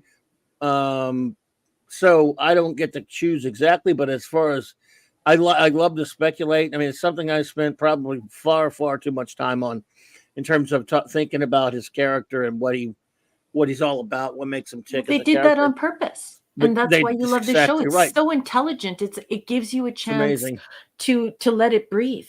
You know what I mean? You let the ideas breathe, and then people really start to think to themselves, what would I do in this situation? Why would I be upset with Avon if I had a choice? Would I go down there knowing that everyone that I know, my little family here on my ship, they've all been taken captive? I don't know anything. I'm going down there blind. I don't know anything about, he doesn't even know the nature of the planet. How many people are down there? If it's Hoth or if it's Risa, he doesn't know. And so and giving you that space to breathe and to process what's happening to him. You're not quite so hard on him when you're allowed to have that little intellectual dialogue with yourself where you're like, well, what would I do? Would I go down to a planet all by myself to rescue all of those people? What makes me think that the same fate won't befall me? So it's a wonderful thing to have happening in a science fiction show, especially nowadays where they tell us what to do. I mean, we're not even allowed to glance down at a blade of grass without being told exactly what we need to think of it. It's that is why I love this episode so much, is for the character stuff with Avon and even the others, and to an extent. I mean, but this is an Avon episode. There's no question about it. He's the lead in this one, and it really stretched his. I mean, he was already a great character, and this one, man, it's like a leap in terms of for characterization. When you just didn't think he could get any better, you have this one that really tests him and. There's plenty more of that to go. The whole series explores his character in so many crazy ways. That's why I consider he's one of the greatest characters of all of television. And for me, he's in my top 2 or 3, right up there with my favorite characters. Is because that, and I love all the other ones too, but it's him. He just turns out to be, and that's ultimately what I love about this show. Yeah. The premise and everything else, all that stuff's fine, and they occasionally do science fiction. Occasionally it's a science fiction setting with other types of stories, and they have great science fiction concepts. But like Babylon 5, it's also about people in situations in science fiction settings. So it's all kind of different things, and it's about characters, and it's a great character episode. I think, like I'm also with you with all the stuff about the colonization and stuff like that. The colonies, it's touched upon. It's discussed, it's out there, and it's not beating you over the head with anything. It doesn't tell you what organic to think about to the story. It tables it, but it doesn't tell you what to think about it. But I love that Ravenscroft is feeling the same thing I'm feeling here. Ravenscroft says, but could you live with yourself if you left? I don't know. Right. So there you are. You're standing on the bridge. You're by yourself. Right. Ravenscroft did make me laugh earlier. This is the funniest thing I've seen in a long time. He said, "Great thoughts, clever times. You could have been an English major. Heck, maybe you were." Ravenscroft, I don't even have a kindergarten's education. I couldn't even be an English junior. I couldn't be an English like janitor. So I'm nothing with that stuff. But I thought that was funny, and I want to thank you for the kind words. Oh, it's very kind. But I'm a total moron. Believe me, I know You're none not of that a stuff. total moron. I You're not a have total no moron. Shin kicks. No, it's true. I'm just saying. I'm serious though. I have no education whatsoever. Barely got out of kindergarten. So for you to say that makes me. I really appreciate it. I just wanted to thank him for it. It was very nice. Yep. And I'm not worthy of it, by the way. But it was very nice for you to say it. Oh, Ravenscroft says, for me, it's the clash of philosophies. And he's speaking about the episode in general. He says, Yes. the overriding question for him is, what's the correct response to overwhelming, nearly all-powerful evil? Yeah, absolutely. I mean, that's the question a lot of people face. World War II, or what? What do you do? Do you just go along, or do you, stay alive, or do you fight in the resistance? And there's plenty of people that fought in the resistance, and you can read about them. And a lot of them paid the ultimate price, unfortunately. But they were spies and saboteurs, and they fought. And Max. Yep. But of course, I had a really bad pun. I don't know anyone got it. But should I stay or should I go? That was quite a clash that Avon had to fight. He did. Oh, Mark. Max. Oh, Mark. Grown. I mean, that was high quality. Like, I know for a That fact. was a good one to think of. Chris Berger is going to like that one. I think that's a dad pun, but I think Chris would vote that is a passable pun. Okay, it's a passable pun, yeah.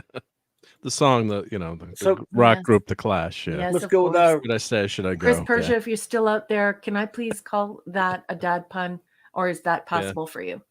Chris hope is my usually kids aren't my listening. gauge. Chris usually tells me whether or not it's full on dad joke or if it's a genuine pun. Yeah, Michael. I've gone back to binging Babylon 5 again. I'm hopeless with that show too because it's only been like maybe 2 or 3 years since I did it last time, and I got You're in the making me watch it now. I got in a conversation with it about Mark. Now I couldn't resist. I mean, I can't stay away from that show very long, so I just went back to it. I did skip The Gathering though, because I've watched the show enough not to have to watch that one. You have to suffer through it the first time if you have never seen the show, but you never have to go back. Not that bad. I guess if the show changes that much, you probably, looking back, you don't like it as much. But it wasn't terrible. But I guess you're saying the show is radically. Can I jump in here for 1 second, please, guys? For 2 eggs of a puppy's tail, even though it's super rude, I beg your pardon. It's so rude. Because Darth has said something, and Darth is a reoccurring figure here. He's materialized in the chat many times, so I just want to answer him. He says, "I still don't know what the HE double hockey sticks we're watching." This is, I think, you're referring to what we're covering tonight. What we're covering tonight is a marvelous science fiction show that Clobby introduced me to a few years ago. It's called Blake 7. And we're reviewing a new episode every Thursday night on the Clubhouse. And I highly recommend watching Blake 7. We are on season 2, episode 4 already. But I think, that you would have some time to catch up. And I think you would really enjoy it, Darth. Yes, Darth. Yes, it's one of my all-time favorite shows from 1978. It's 1982, right? So yeah. Oh, the judge has spoken. The judge has spoken. It's both, but I'm leaning toward a dad joke, which is fine considering Mark is a dad. So there you go. The final word that's been given by Chris Persia. That was indeed a dad joke, but kind of a pun. It's two things there. Picasso, how are you, sweetheart? Picasso. What's up? Michael Beacom says, Blake 7, don't have it on DVD, don't have it on BritBox. You don't have BritBox yet. It's on there. And I can only see it on a sci-fi convention video room. So, well, sorry to hear that. Mazarus! Well, it is hey, Mazarus. But Michael Beacom, yeah, man, sorry to hear about that. But, J. Michael Straczynski was very much inspired by Blake 7. He said so. What now? Brogu, I just want to say thank you to you. That's very kind of you. That is my grammar commissioner cosplay. And I used to wear that on Halloween when I was teaching English at a college. And I now do that one at the conventions as well. But of course, when I was teaching, the zipper went all the way up to the top. Of course. What was that, Mark? I would I'd hate to be punished by the grammar police. You know, that'd be horrible, horrible, horrible, horrible. So I hope I don't have any offenses there. And no, what was it? Sorry, Mark. You were saying something to Michael Bacon. Oh yeah, Michael. It's available on Daily Motion, and it used to be on the YouTubes, but you can find it. And of course, if you really wanted to watch anyone out there, you can always sub to BritBox for like 1 or 2 months. Watch them all, and then cancel BritBox. Although I do love and enjoy BritBox, but you know, that's a way to do it too. You don't have to stay sub. So for $6, you could watch all of Blake 7. Yeah. And I think it's also available on Amazon Prime. It's on Amazon Prime. DVDs That is BritBox, though. That is BritBox. Yeah, you can purchase it. Yeah, you can purchase it through Amazon Prime. Yeah, there's like a BritBox thing, and sometimes you can buy individual episodes. Yeah, right. But it's not super accessible, unfortunately. Yeah, no, I mean, you can't go out and buy the DVDs. I mean, we're gonna get to your reviews in a second, folks. I promise. First, I want to answer Ravenscroft here. No, I did not know. He said, "Did you read the JMS accepting an award?" Was surprised by G. Thomas. I assume you mean Gareth Thomas, as in Blake, presenting it in costume as Blake. Wow, that'd be awesome to see. I did not hear about that. JMS, huh? My goodness, that's great. Wow. To look for that one. Okay, let's read our friends' reviews because we don't. It's not like Saturday Night Star Trek where we have like a whole ton of people reviewing them, but we got Ravenscroft and Max with some reviews. So Max says he gives it B, a 4 out of he gives it 4 out of 5. He gives it a 4.5 out of 7. Okay, rank number 43. This is not a fantastic story, but it is essential. We see two dynamics in a crew that now knows each other. First is the big difference in the personal needs of Blake versus Avon. Let's see. Blake needs loyalty. Avon merely needs a consensus. I took notice of this many years ago. The other dynamic presented on this rewatch, Blake is a particularly horrific decision maker. Boy, is he ever. He's reckless as beyond belief. And it's good. Well, I won't say anything to him. Exhibit 1. Wanting to use the Terra Nostra against the Federation. Yep. Exhibit 2. Going after the Federation's top weapons developers to lead the assault on the Federation. And here's Exhibit 3. Yeah. Blake's need to put a planet behind him. Why? Blake and crew possess the most powerful ship in the galaxy. It does not behoove them to be stationary for any time period. Yeah, they want some place where they can relax or some I'm going to interject super quickly, but I won't derail you, I promise. I just want to say shalom to our marvelous friend, Ezra Goldstein. Hey! Welcome. Good to see you, friend. How are you? Ezra, shalom, my friend. Good to see you. Thank you for being here. Blake doesn't need a Monoposium 239. He doesn't need blow darts. He doesn't. Well, Raquel does, though. He doesn't need mind slop. Convincing Roe of the true path is noble, however. There is nothing else here for Blake or the crew. Very good points, Maxie. Going forward from this episode, it is blatantly obvious that Avon is the smarter man. Blake gets people to follow him. In 2024, Blake would be an influencer. Avon would be the leader. Yes. Well, he should be. This is an ensemble production. If it was not, Avon should have left all of them to die. It is pure Avon and pure logic. But then it would not be Blake Sevens. It would be the Avon and Orac adventures. I would watch that show. I'd watch it. I also want to say hello to Professor R2 and say to Professor R2, yes, this is true. Some of the biggest nincompoops are also some of the most educated nincompoops. And unfortunately, that's what happens in a world where you can buy a parchment. And that happens a lot nowadays. Yeah, but I'm too dumb. But I'm too dumb to know that. So. Oh, will you stop it?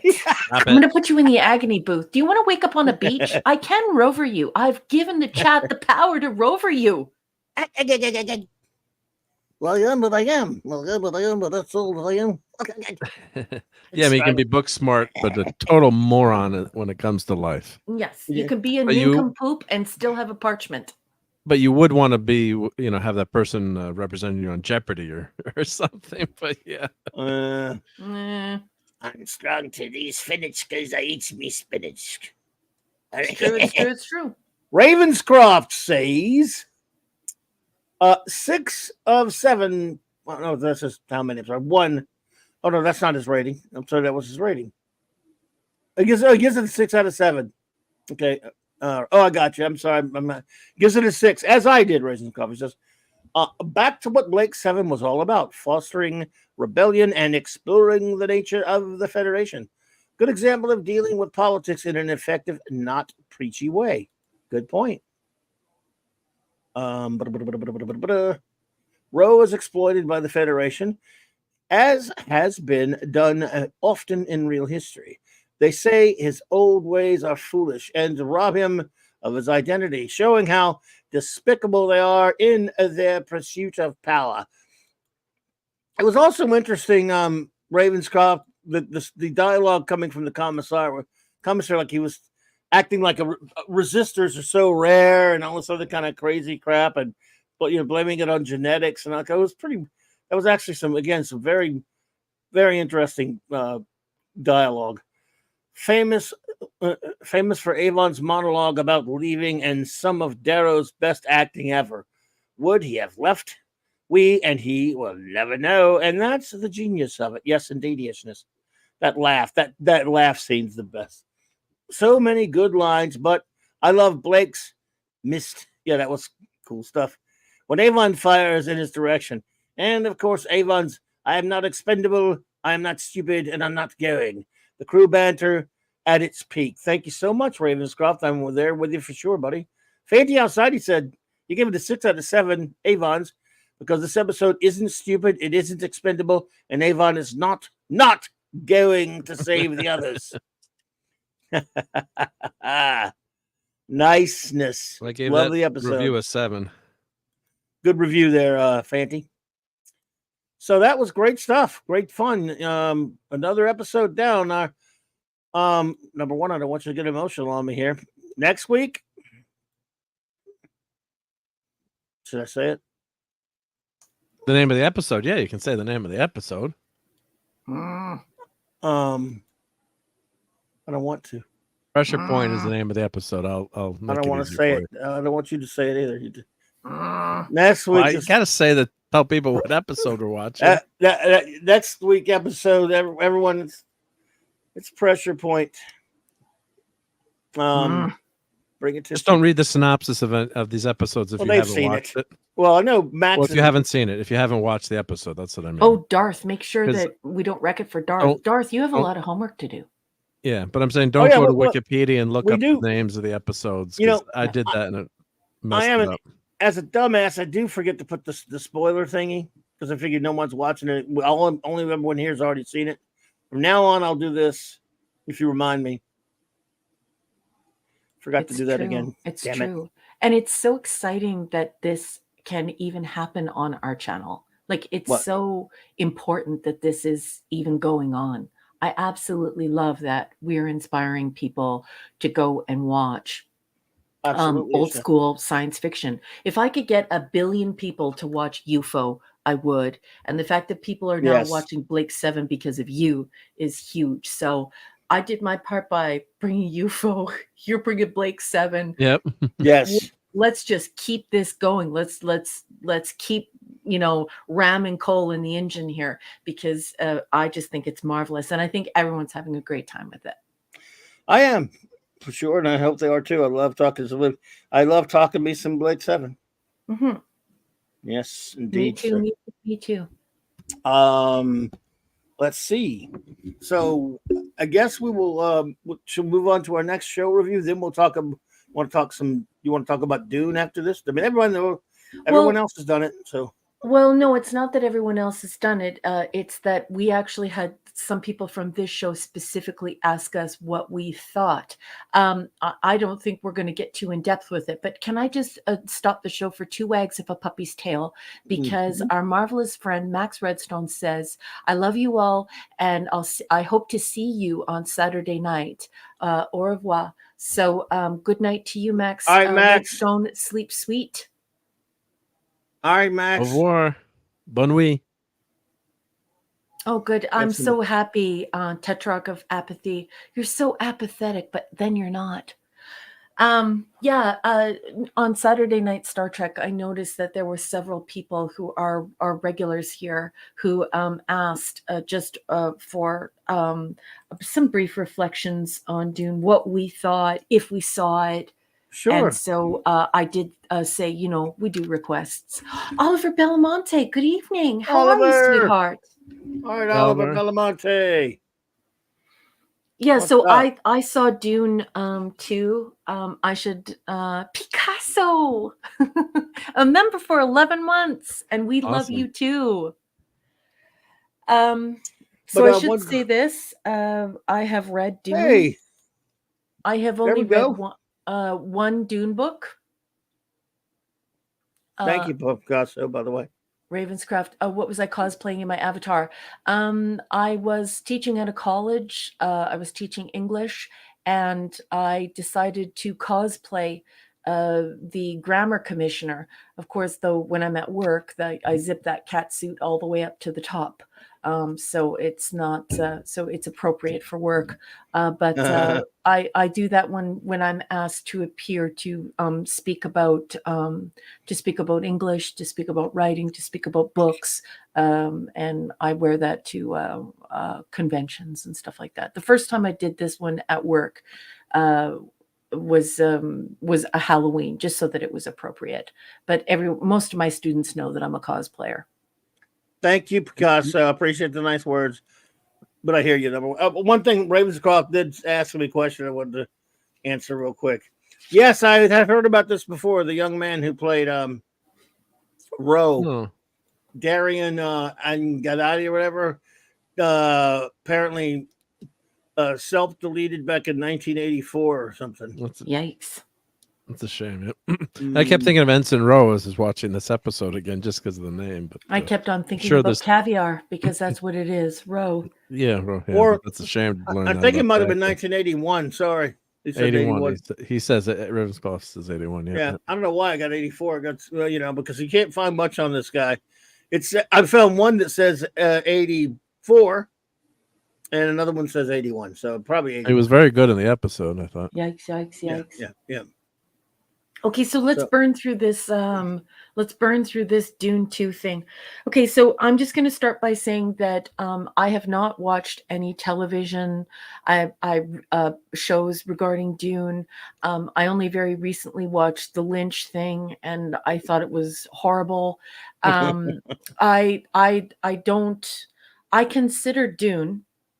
And when I say Dune, I don't mean the abridged version that most people have read, which is quite a brief science fiction book. It looks like a decent-sized novel. I mean the actual epic, and it is officially an epic. That is its genre, Dune. And so depending upon the font size, it's anywhere from, I don't know, 900 to around 1,100 pages, I would say. My particular copy is 1,000 pages. I have not read any of the sequels. And I'm not really into that. Dune is an epic. And so it has more in common with things like the Epic of Gilgamesh or the Iliad or the Odyssey or the Aeneid or these things. So I don't really think that it can have a sequel.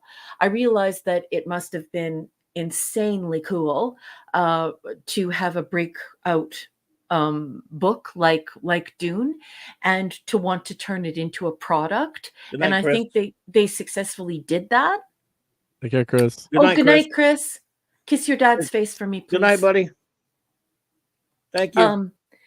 So I do need to preface it by saying that I'm not one of these people who has read all of the sequels, and I have all of these different opinions on the incest and all the other weird stuff that goes on in the sequels. I was never interested in that. I think Dune is a standalone work. It's an epic, it's a single book, and that's all that's required. And I do think that it would be incredibly difficult to put that on screen. Certainly David Lynch's version sucks. I mean, it blows goats. It's terrible. I kind of enjoyed it. The Dune 1, I found it to be a kind of an art film. And so I found it to be the visual representation of the paraphernalia found in the Dune epic. But I didn't think it had much substance. I have watched a Dune 2 in Laser Ultra.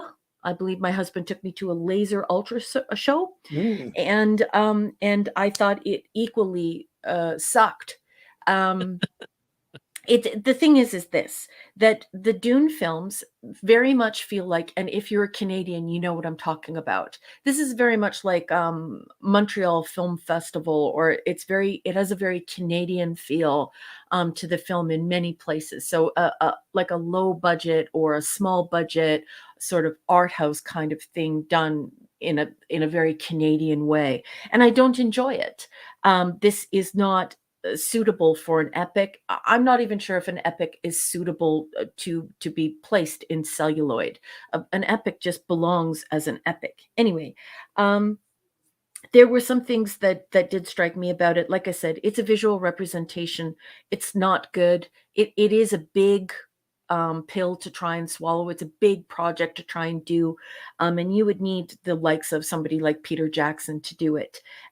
Dune 1 didn't deliver. I mean, it was beautiful to look at, Dune 1, but Dune 2, I think, particularly sucks.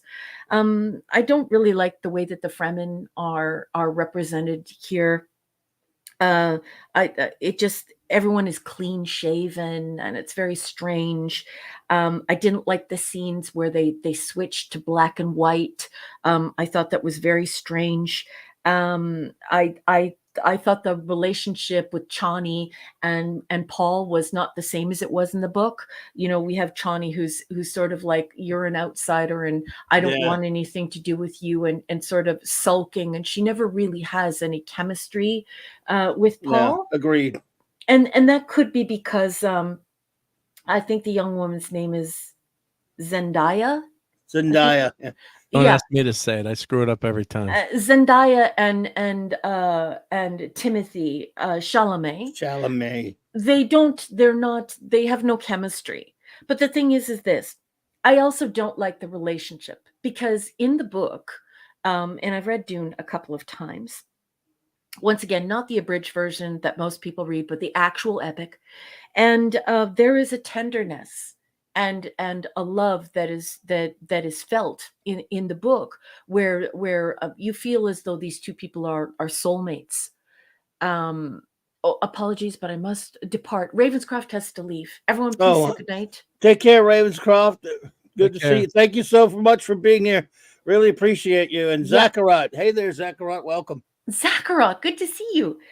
So yeah, I found the young woman who played Zendaya. I found the Zendaya girl who's playing Chani. I felt her to be very insincere. I found it to be very modernized insofar as she was always sort of sulking and looking for a reason not to trust or love Paul, and that doesn't happen in the books. So I thought that was weird. And I found it annoying because like I said, there's no sexual chemistry there. But not only that, she is particularly modern in her girl boss bullshit. And she does have girl boss bullshit. I mean, there's one point in the film where there's a battle, and you know, what does she weigh? A buck? Like maybe 110 pounds. And she's going. She weighs more with the robot suit on. C-3PO suit. Yeah, okay, but okay, anyways, the still suit would not increase somebody's size. Anyhow, no, I was joking about the robot. The weird thing she wore to the awards, yeah. Yeah. So anyways, it doesn't offer any superpowers, right? So everyone's on an equal footing. So here she is kicking ass and taking names on these guys who are 3 times the size of her. And the Dani focuses on her face after she finishes off these 3 guys, and it holds there for about 3 or 4 seconds, and you're sort of left thinking to yourself, what WTF? And so it's got a lot of girl boss bullshit in it. They ruin the relationship, and she's sulky and sort of I'm never going to accept you, and I don't really love you, and that's not what's in the book. Like I said, that weird black and white scene, every time there was a big crowd, Denis would change the entire scenery to black and white, and we would remain on black and white. It was almost as if he was trying to make sure that the CGI didn't fail. And then there was another time where he used sepia, and it looked absolutely ridiculous. It was just stupid. And people who are a $110 cannot take down men, especially women. We don't have the upper body strength. If you take self-defense and you're a smaller woman like me, one of the first things they say is you could kick about as hard as a man can punch, especially a big man who would be training in the military. And so I just don't buy it. I think it's obnoxious, and it has nothing to do with Dune. It's just girl boss bullshit. It's modern girl boss bullshit. So my final word on Dune 2 is Dune is an epic novel that would be difficult even in the most preternaturally gifted hands to transfer into celluloid.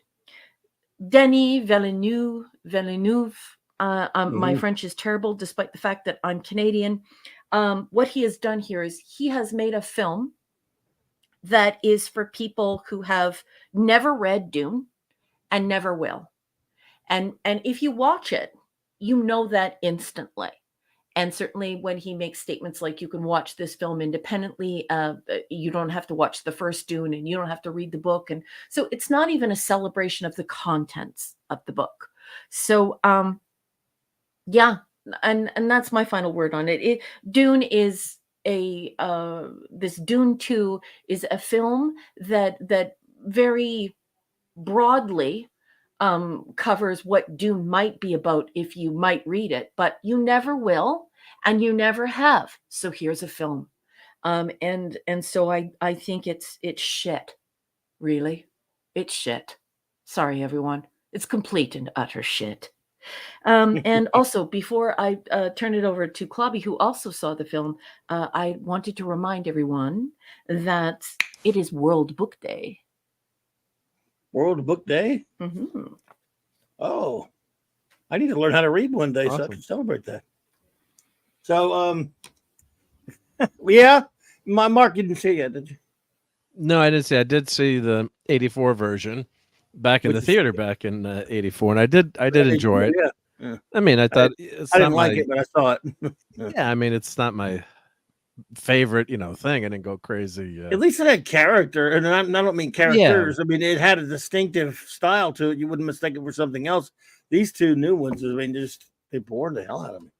Well, it was original and interesting, and we're hoping for another sequel, but we didn't get it back in the '80s. But I never, I had some friends who loved Dune. Just that was their gig. Wasn't mine, but I didn't hate that first movie. I did.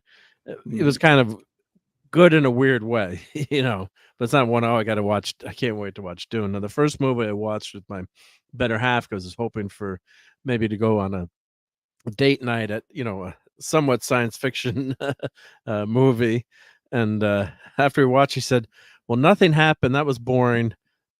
And what a waste of time. I'm with her. And it's more of an art film, and I didn't dislike it as much as she did, but it didn't excite me in any way or any.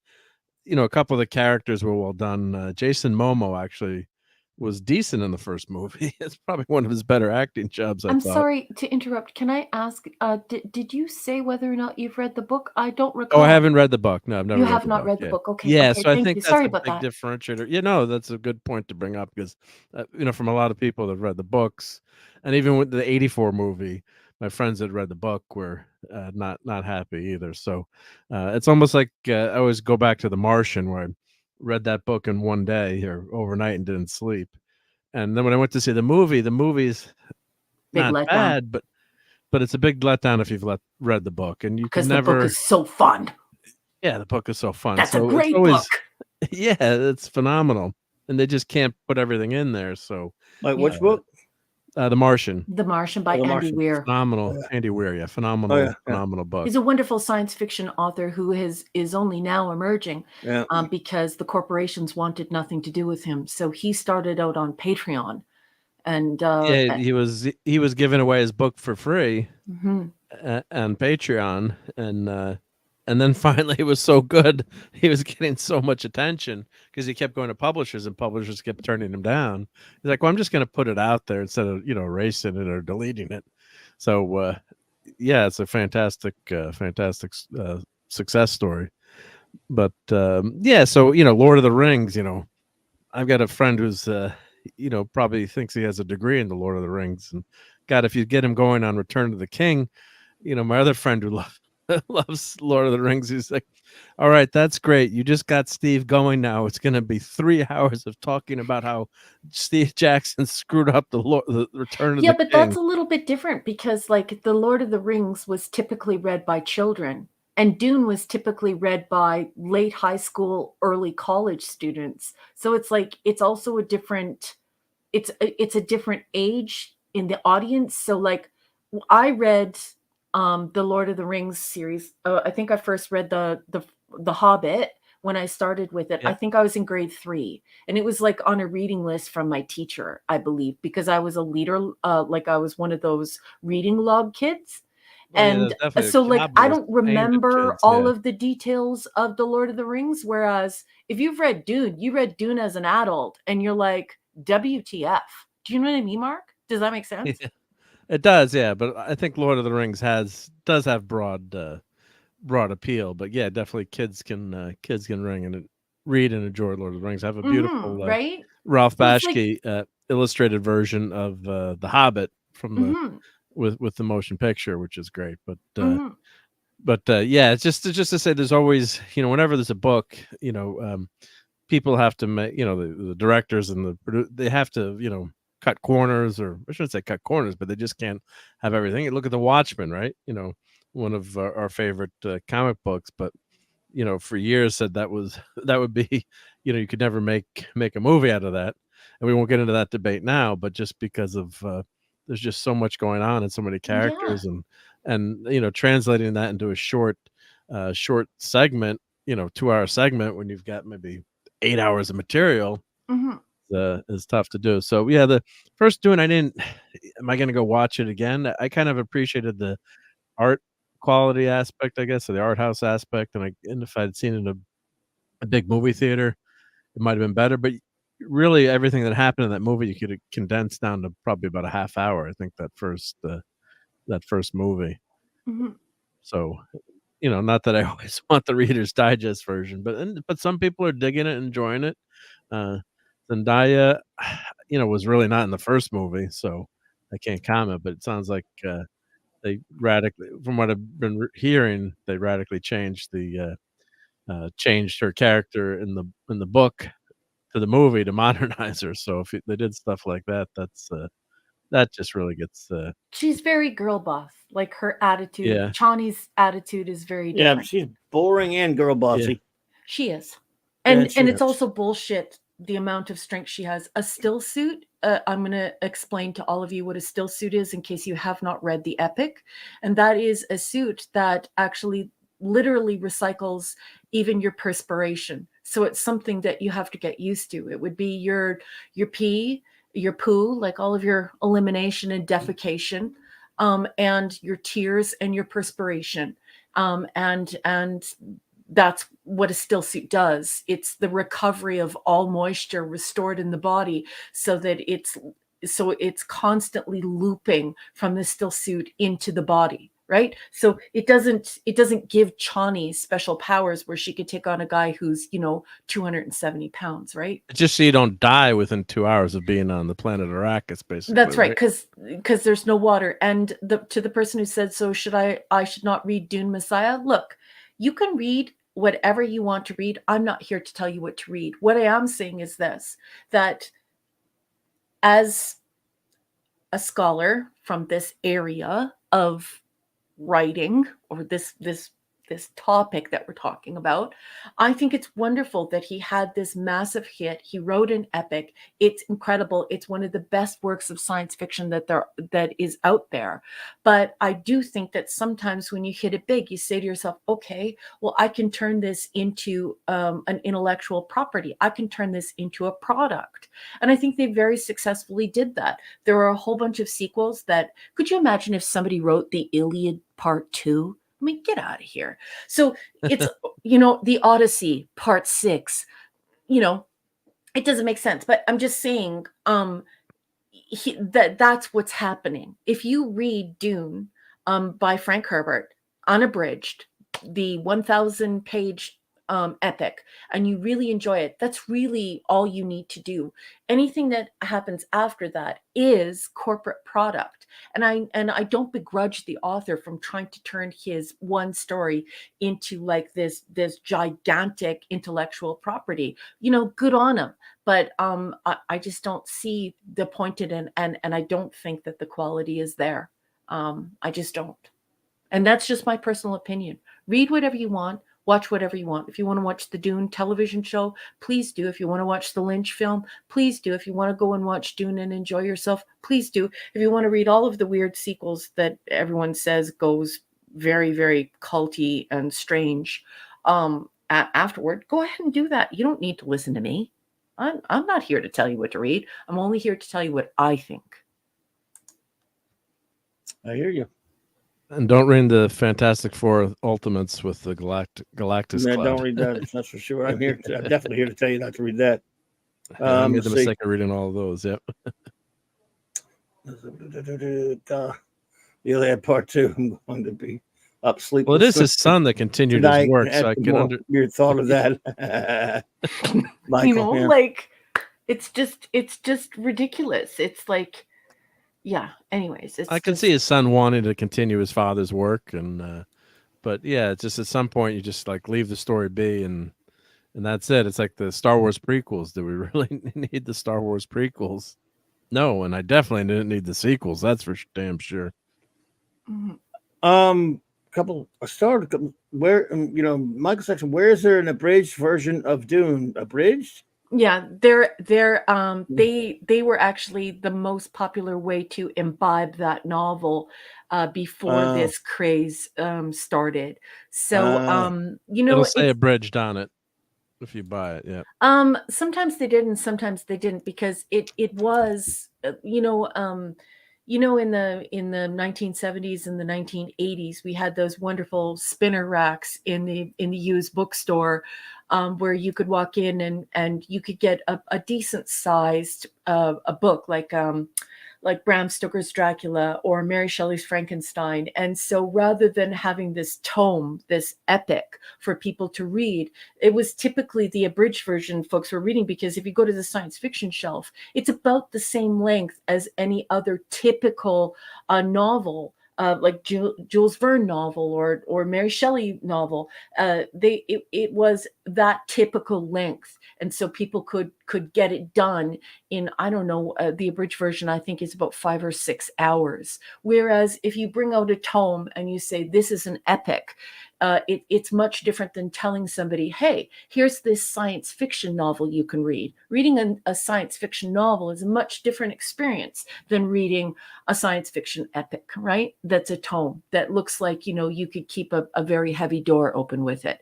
And so I think drop it, you're taking your toenail off. Yeah, so I think what was happening in my generation as Gen X is that it was marketed as more of a, this book is about the same length as books in its same genre. You can get her done. This isn't Bleak House. You won't be at this for 14 hours. You'll be about 5 hours and you can get this done. So that's the reference from which I'm coming from. Gotcha. All right. Well, ready for Outer Limits? Yeah, I am. If the Outer Limits. Please stand by. I've said my piece about Dune 1 and 2. Didn't care for them. Got dragged against. Wasn't really wanting to see it in the first place. But I will just a couple more here. We'll get quick. Villeneuve got it mostly right, but he failed to bring it across the goal line. Darn him, says Michael Beacom. Mm-hmm. And L.R. Harrison says, I left a 10-point list of all of the woke elements, starting with the gender swapping, Liet Kynes, on Doomcock's latest pop culture breakdown comment section if you want to know nice. all the woke in Dune. Gotcha. Yeah. There's quite a bit of it, Alark, isn't there? Yeah. Live figures. Darth said, I have a great question for everyone if you like. I bet no one here has the answer. I bet, well, we won't know till you ask it there, Darth. And there is so a great feel deal free. that I do not know. Same here. So feel I free. might not be able to answer it. Who knows? Because I know nothing. I'm just trying Same here. to get through my life learning a little, but the more I learn, the more I know nothing. Indeediousness. The only thing I know is that I know nothing. How's that? Same, absolutely same. So anyway, feel free to ask it if you would like to there. Okay. So Mark, start her up, get her going. All right, let me start. Let me pull up my wiki article here, and thanks to everyone who was hanging out on the live stream before. So this is Outer Limits, season 3, episode 13, Dead Man's Switch. Now I'd kept a list of TV episodes that I liked, and I probably haven't seen this in 20 plus years. So let me put in where you can I'm gonna read get about water this. while you're doing that, so I'll be right back. So this is where you can let me copy this link and copy it over so you can watch it for free in the States. I believe I guess Raquel, you can't get it on the Roku channel in Canadian land, I'm assuming. Well, you can't get it period in Canada. There are only 2 seasons that are available here, and my buddy Wagner confirmed that. Despite everyone saying, "Oh no, you can get it here, you can get it here," no, you can't. Yeah, of course. And Gwaggy, who lives in my same province, was like, "No, Raquel's telling you the truth. You can't get it here. You can get 2 seasons here, and that's it. Even if you wanted to buy it, you can't. It's not here. It's on not streaming, here. on streaming, yeah. They're Not here, streaming anywhere, yeah. but not really." Yeah. So in the States, we're lucky bastards. So we can get it. We can get in the States. So let me put this. If you do want to watch this episode, hopefully, you watched it for the watch party. So there will be spoilers. Otherwise, we can't. Ooh! Put on his ticker. Put Spoiler. on the ticker. The ticker. Yeah, I'm just putting. I'm putting Spoilers ticker. Yeah. Boss, put one up. I will do it, but I'm just copying this link over. I would help you, but I have always thought to myself that I will never touch anything when Club is live on air, because if anything goes wrong, anything goes wrong, you can blame me. That's the beauty of it. I mean, damn it, Mark. I mean, come on, you're covered. All right, so that's where you can watch the episode, and let me put the wiki link in here that I'm going to be referencing as I talk about it. And on the rewatch, I have to say I did really like the episode, but there's a lot of flaws in it, and a couple of probably that relationship that's in there is a little bit overdone. There was one kind of a cringy scene in there. But we'll go in order, though. We'll get to that. But overall, I did like it. And when there's the major spoiler at the end of the episode, which you really have to talk about, I'll do the story. But there's really only need to know that there's a big reveal at the end, obviously, most Outer Limits episodes. So I'll give a bigger warning when we get to that part, when we talk about that, if you want to dip out for a minute or two. But that's the where the big spoiler is on that one. And here's I don't have to worry about clips this time, do I? No, I don't have any clips. So Good. I didn't clip anything. Yep. So Okay. So basically, and of course, in the wiki they spelled Dead Man Switch as one, as oh no, they have it right. They have it right. They didn't do. Some people are spelling Dead Man Switch as one word. One It's not, word. like it's not one. Even I know it isn't. Or they're wrong in the wiki. It's Dead Man.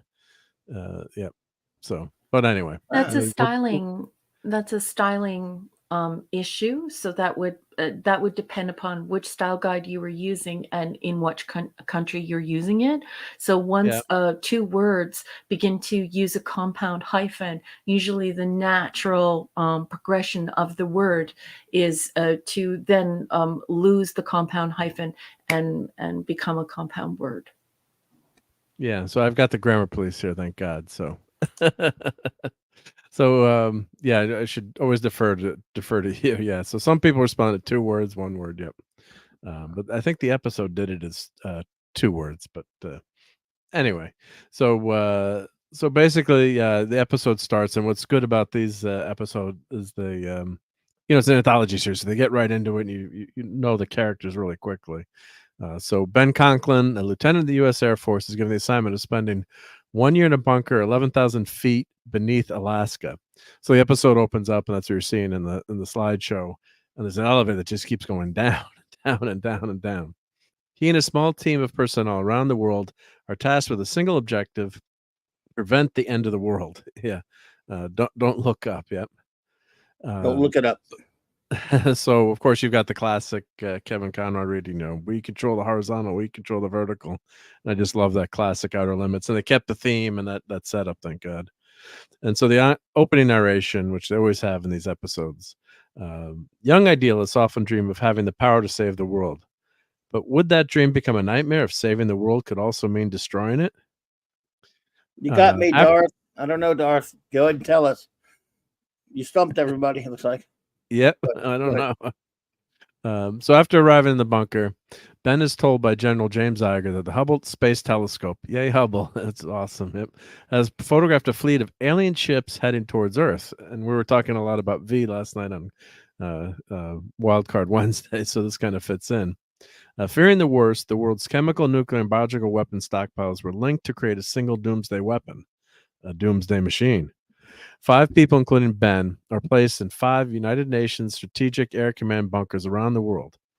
U.S., Russia, there's no USSR at this point. The Soviet Union is dissolved, and that's referenced in the episode.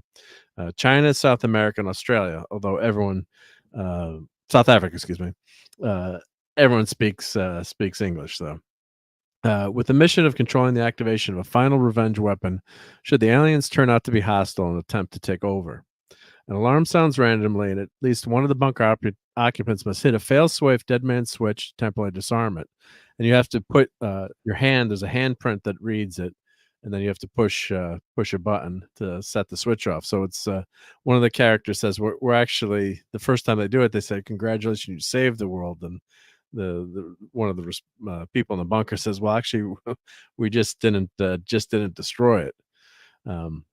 So if a 30-second countdown passes and no one activates the switch, the doomsday weapon will fire and leave the Earth, the surface of the Earth, uninhabitable within 1 week, kind of like the Corbinite maneuver, right? General Iger assures Ben that if the aliens try to disarm the system, they will set it off, and if we don't make it out of this alive, then no one else will either. To prevent the bunker occupants from being fed false information, they're sealed off from the world and can communicate with only each other and General Iger. So I'll skip, I'm not going to read, this kind of gets too long to read everything, but basically the synopsis is that, as the months pass in the bunkers, they've got to, learn to deal with each other. There's obvious, as we're watching the watch party, someone in the watch party said, "Oh, of course, the gorgeous Russian girl and the handsome American. Of course, there's going to be something happening between those. But of course, it's only natural if you spend that much time and under that much stress that maybe a relationship, would develop. And they don't have any contact to the outside world, so there's no internet. They only get contact from the general." So they have lots of time to consider the tingling in their naughty bits. Hey, before we go any further, I just want to say hello to everyone who is watching us on X right now. So the Yes, total thank you. number of people who are watching this show as of about 5 or 10 minutes ago was 72 people. And I just want to say how cool that is. Welcome everyone on X. And thank you for putting us over the 70 mark. 72 people as of about 10 minutes ago. So you guys On X. rock. We'll just on both. Very nice, yeah. So they do kind of get into that scene. We'll talk about that scene in a little bit, but they don't have any outside information, and I'll get to some at the end. I'll get to some of the flaws that I think are in this story, but basically, it's a study of human isolation, and that's one of the very first Twilight Zone episodes deals with what would happen to an astronaut that's on a deep space mission. And that's a fantastic episode. I think was that the first episode of the Outer Limit of Twilight Zone. I can't remember the title of that Which one. one? But, when the astronauts locked in Where is everybody? Was the first one? Wasn't it? Where, yeah, that's so that's kind of not so kind of not exactly this episode, but that's picking up a theme of what would happen. Hey, Muslim uncle's here. Hey, your Muslim uncle. What would buddy. happen? Hello. Yeah, what would happen in isolation? Right. They're just dealing with each other. They've got a chess set that they can, it'll actually move the pieces across the continents. So he's always playing chess. The main character Ben is always playing chess with the gorgeous Russian lady. Yeah, she was something. She was something, yeah. And some of these episodes are R-rated. I don't know if I watched I think I watched the abridged version, or maybe so. Some of them did have the naughty bits in them. You don't need it for these stories, but they did sometimes have them in these episodes. Until I had the same problem Raquel had last week. By the way, I had to watch it on a little computer because ridiculous. Because the episode, on the normal way was duplicated. I told you about that, right? Yeah, I fixed that. Yeah, because to get it to do on the that thing that I usually. Yeah, it was a mix-up because for the watch part, I had to convert the convert it, and then I ended up with like 2 or 3 episodes because I kept converting it. Isn't it weird though? That the one that was duplicated was called it was entitled Double Helix. Yeah. The one that was like in 2 spots. Weird. Yeah, because it's next to that episode. Yeah. Anyway, good. So so the electrical engineer is trying to he made it like a bootleg radio, and he's trying to listen in, and they hear little bits and pieces, which is another classic Twilight Zone Outer Limits theme where you don't hear the whole story and what happens then. And then right after this, he would go to San Francisco and team up with Doctor Who because he was the kid from the Paul McGann pilot. He was, definitely. But so first then things start to go wrong. So Hong passes away. He breaks his air scrubbers. Now, of course, if you had, God forbid, a carbon monoxide poisoning, you would die slowly over time, not right away. But it's a TV show, so I can look past that. The gentleman from South Africa freezes to death. The climate control goes wrong, but then all the time you're wondering, is it the aliens doing this, or is this just these bunkers that were put together at the last minute? Then Gwen in Australia, she said, "Oh, they're breaking me out because they say after a year, if we defeat the aliens, we're going to come rescue you, and we're going to disable all the doomsday weapons." But then she's pulled out. It looks like is it a rope or an alien tentacle? You're not sure. So it's only Ben and Katya. So the one part of the episode I didn't like, they had a date which was cute, but then they had a cringe, first kiss via video. I guess maybe you could do that. You're stuck down there. You think you might die, but it was kind of cringy. But thankfully, the red alert sounded, and that broke up that scene before it went further. But I wish they'd cut that scene. Just truncated a little bit more. You didn't need to go into all that detail. They could have truncated it after that. After she says, "What is this? A manual, or just what would you really do?" And then they could have cut it. But that I thought got a little cringy, but they did the best they could with that. Katya, her bunker catches on fire, You know, again, and do you know it's you know, in spoiler, she's killed, and you know Ben can't do anything. He's watching in horror. But is it the aliens sabotaging the bunker? So Ben is going nuts slowly. He's all alone now, and the general hasn't contacted him in a little while. And there's only sporadic contact with the general. He runs out of water, and he decides to let the countdown reach 0. He's all is lost. And General Iger, the one contact, says, "No, don't. We finally defeated the invaders. Don't keep pushing the switch until we can get you out." So now this is the big spoiler. So 3, 2, 1. If you want to cut away, I mean, if you're going to watch the episode, you don't want to hear this. So I'll give everyone a chance to cut out, because this is the big reveal. The kicker at the end of the Outer Limits you always get. So what happens is so Ben is convinced, and he keeps pushing the button. But I should have screenshotted this, but you'll see it on the only go flip the slideshow forward. You'll see on the end here. As he flips away, the general winces in pain, and you see that there's an alien that's controlling him. He's basically a puppet, and there's an alien, inside his body, basically holding him up. So that's that scene coming up right now in the slideshow video. But that's the kicker. So all along, Ben thinks he's doing the right thing, but then it turns out the horror that the aliens have actually won and destroyed the planet. You see Washington D.C. in ruins there, and unfortunately Ben doesn't push, keeps pushing the button, so the aliens have won. So the closing narration is, our destiny is controlled by the choices we make. Those choices can turn an ordinary man into a king, or reduce him to little more than a pawn.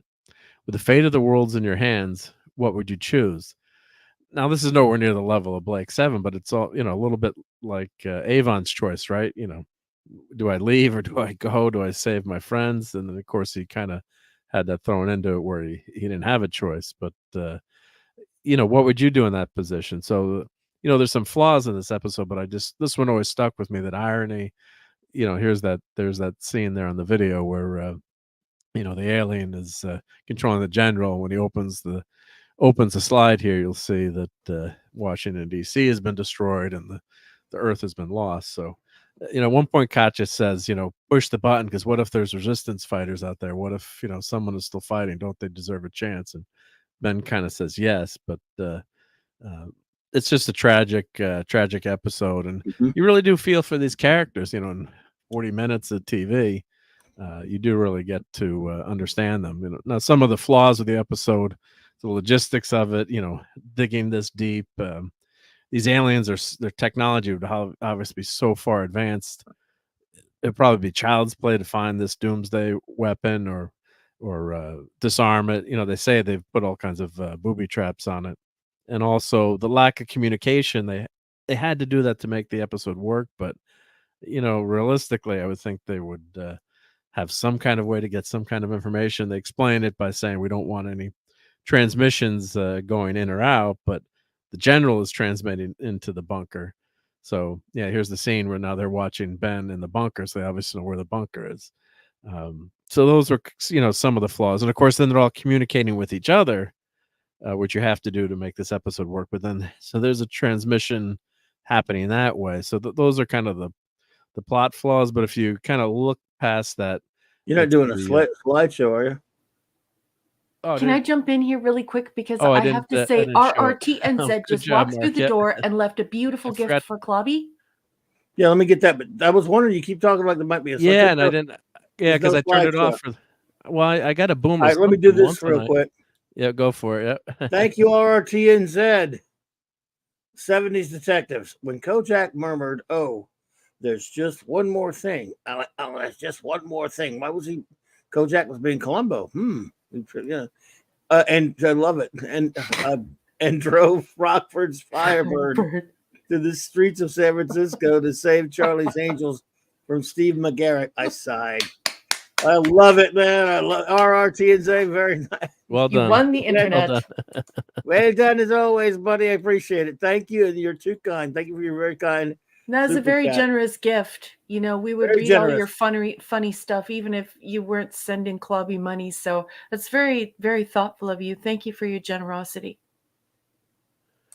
So And there's Darth, my slideshow, which I boomered, of course. good luck with that new channel, Darth, that you're talking about. Yeah. Anyway, I think he's kidding.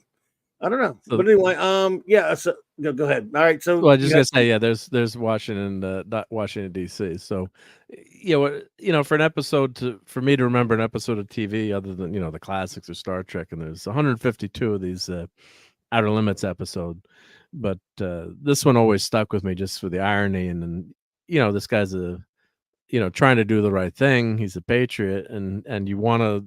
That's a very Kirk thing to do, right? Threaten the Corbinite maneuver. And they do say in the beginning of the episode, they're going to tell the aliens, hey, we've got this doomsday weapon rigged up. Don't mess with us, even though they're, they're going to be, their tech is going to be extremely powerful. So just always, that last scene always just something I always remembered and horrified me. And the poor guys, all those people lost their lives. So, and then of course, then the planet is we've lost the alien invasion. So it didn't end like War of the Worlds. So this one we're on the losing side. So, and let me open it up to you guys. What did who wants to go first? But what did you guys think of the episode that I made you watch? Number one. Mark sent me a hot link to this episode, and I clicked on the hot link. I did not even look at the title. I just clicked on the hot link, and it opened up to an episode about DNA. It was about a professor. Oh, it went to the wrong one. Oh no. Double Helix. Double Helix. So I have nothing to add to this conversation because I followed that hot link, and I dutifully watched the episode about the professor who messes with his own DNA and switches on a bunch of DNA that winds up opening up a switch so that he can speak with aliens who have seeded Earth. And of course, it's a map on his back. A map on his back suddenly appears, and they go to a ship. Where the ship opens up and says, you've been seated here, and you have obviously evolved enough that you may come home. So we have room for you now. Please board the ship and we'll take you home. And everyone eagerly gets on the ship and goes home. And I sat up in bed because it's been so long since I watched this episode. I forgot about it. And I just sat up in bed and I said, take me. Take me. Take me with you. I was like, but then I looked at my husband and I said, but I want to stop off at Vulcan first. If we don't stop off at Vulcan first, I don't want to go. So anyway, I have nothing to add because you sent me the wrong link. I love But how was that? Yeah, Mark.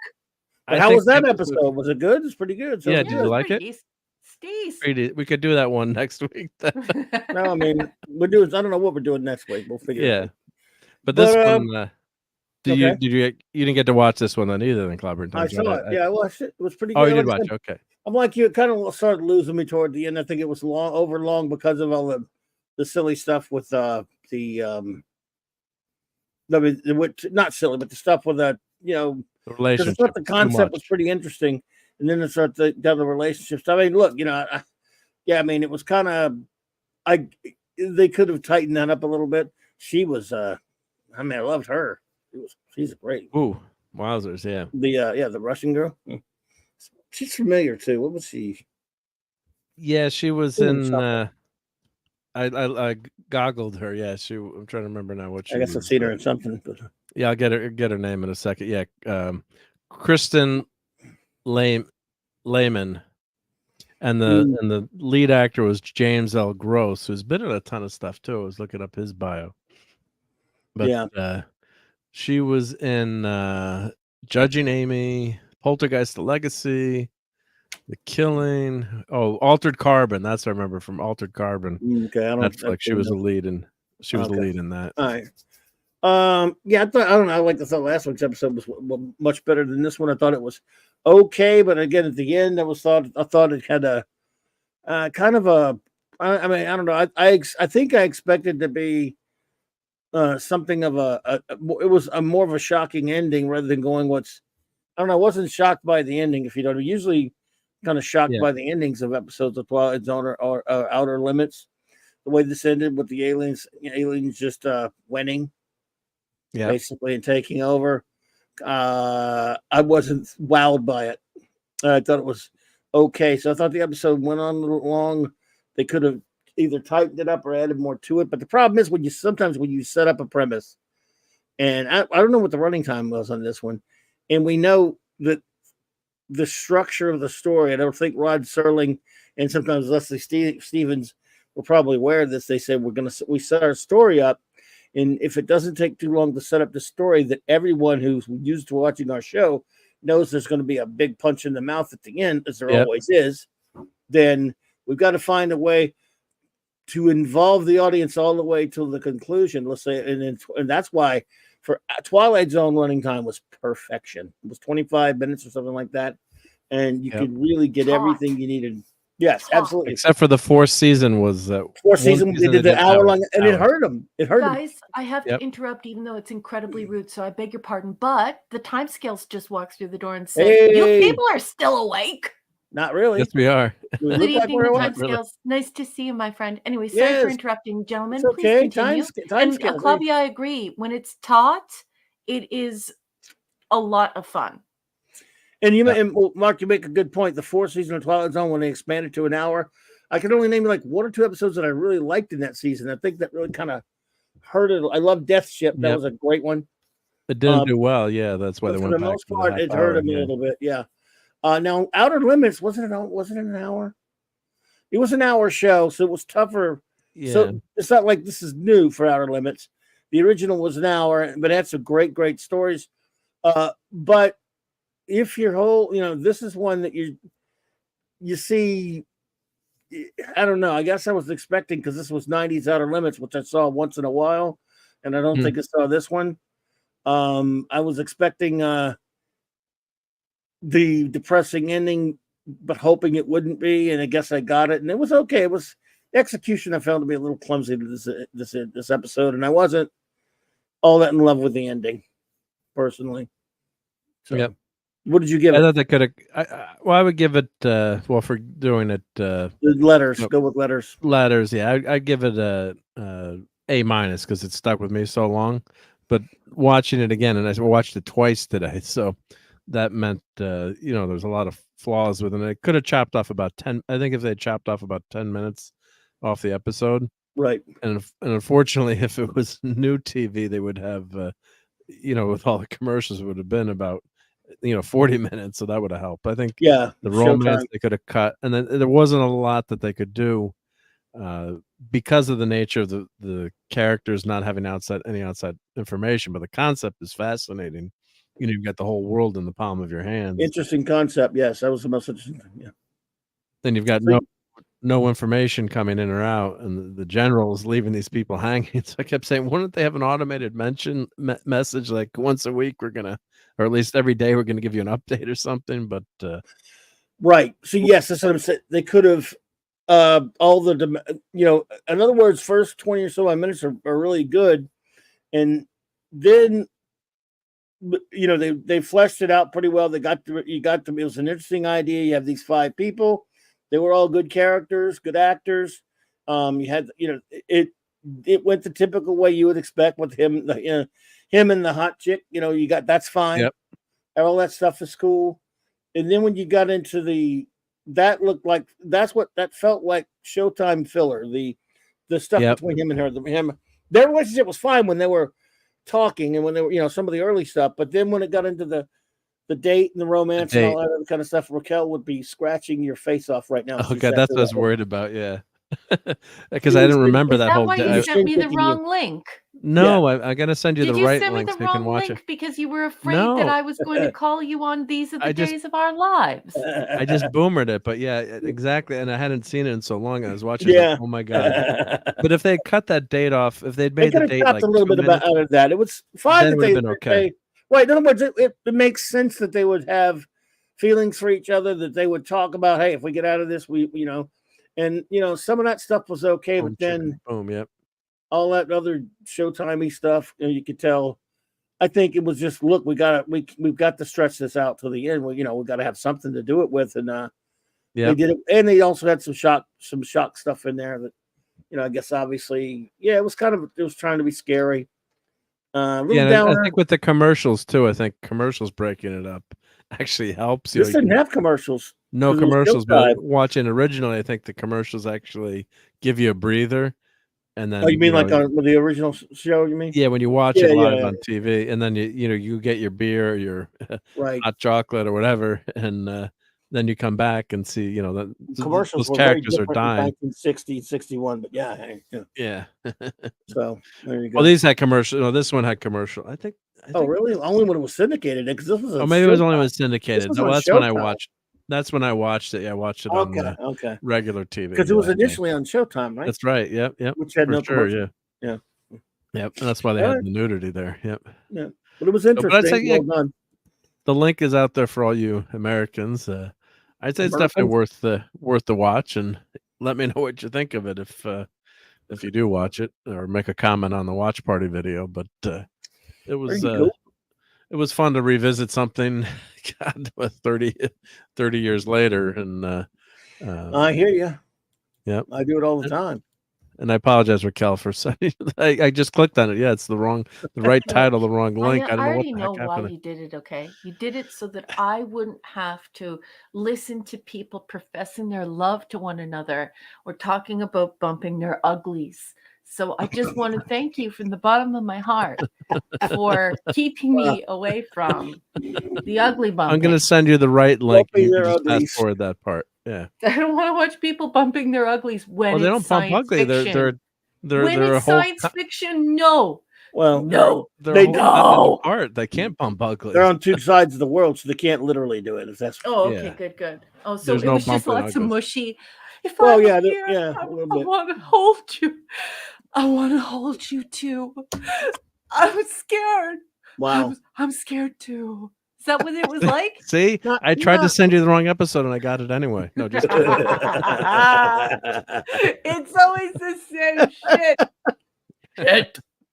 Life's like Mars, that. Oh, Mars Monkey Max. Yeah, if you want, here I'll put the watch party that I did, so you can comment on the watch party. I don't know if you can comment on the community page, but let me put the watch party video up. Let's see where. The watch party, you won't be able to watch the episode, though, right? Well, you can hear my commentary as we're watching it. If you want to watch it again, you could do it that way, because I have a timer up, so you can see where it was at. So I love here's you, the man. watch party. There's no way I would go and watch your watch party after your watch party's done. I love you, man, but no. No, well, if It's you a do want to watch hard the episode no. for the first time, you can put the episode on play, and you hear my You might pithy have seen it. commentary. You might have watched this one way back when. I forgot about probably it. watched this one the probably way did, back yeah. when. Yep, it's true. Wait a minute. Did you used to watch the show, right? Yeah, I used to watch Well, then the show on then you Space, did watch I this think. one. That means Yeah, because you go in order. You don't go in random, so you definitely watch at one point, even if you don't remember. And I definitely watched this at one point. Yeah, but things like books stick with me. Do you know what I mean? But TV shows, they don't stick with me. I think it takes a very special geek mind. Academics, nerds, they're so hyper focused on academia and learning that's where they put all of their brain cells. But like geeks, I am continually shocked by how geeks, not only the amount of collecting they do, the amount of knowledge they have about collecting, like toys and models and all these things, but also your ability to memorize whole television shows and remember a TV show you watched that maybe like 25 minutes, like 30 years ago. Yeah, it was 30 So years much ago. has I always gone into remember my this brain episode. since then. There's no way I would remember that. Me either. I got to watch it a million times for me to do that. I don't.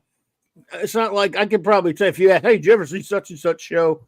And let's say I watched it once 20 years ago, I might remember. Yeah, I think I watched that. And if you say, whoa, what happened in this episode? I don't know. But if it's Blake 7 or Probe, or if it's The Prisoner, oh, no problem. But right? Yeah. And Star Trek, Oliver has a question for you. Number one. What? I'll answer this for you. Knots Landing's your favorite. No, I'm just kidding. Go ahead.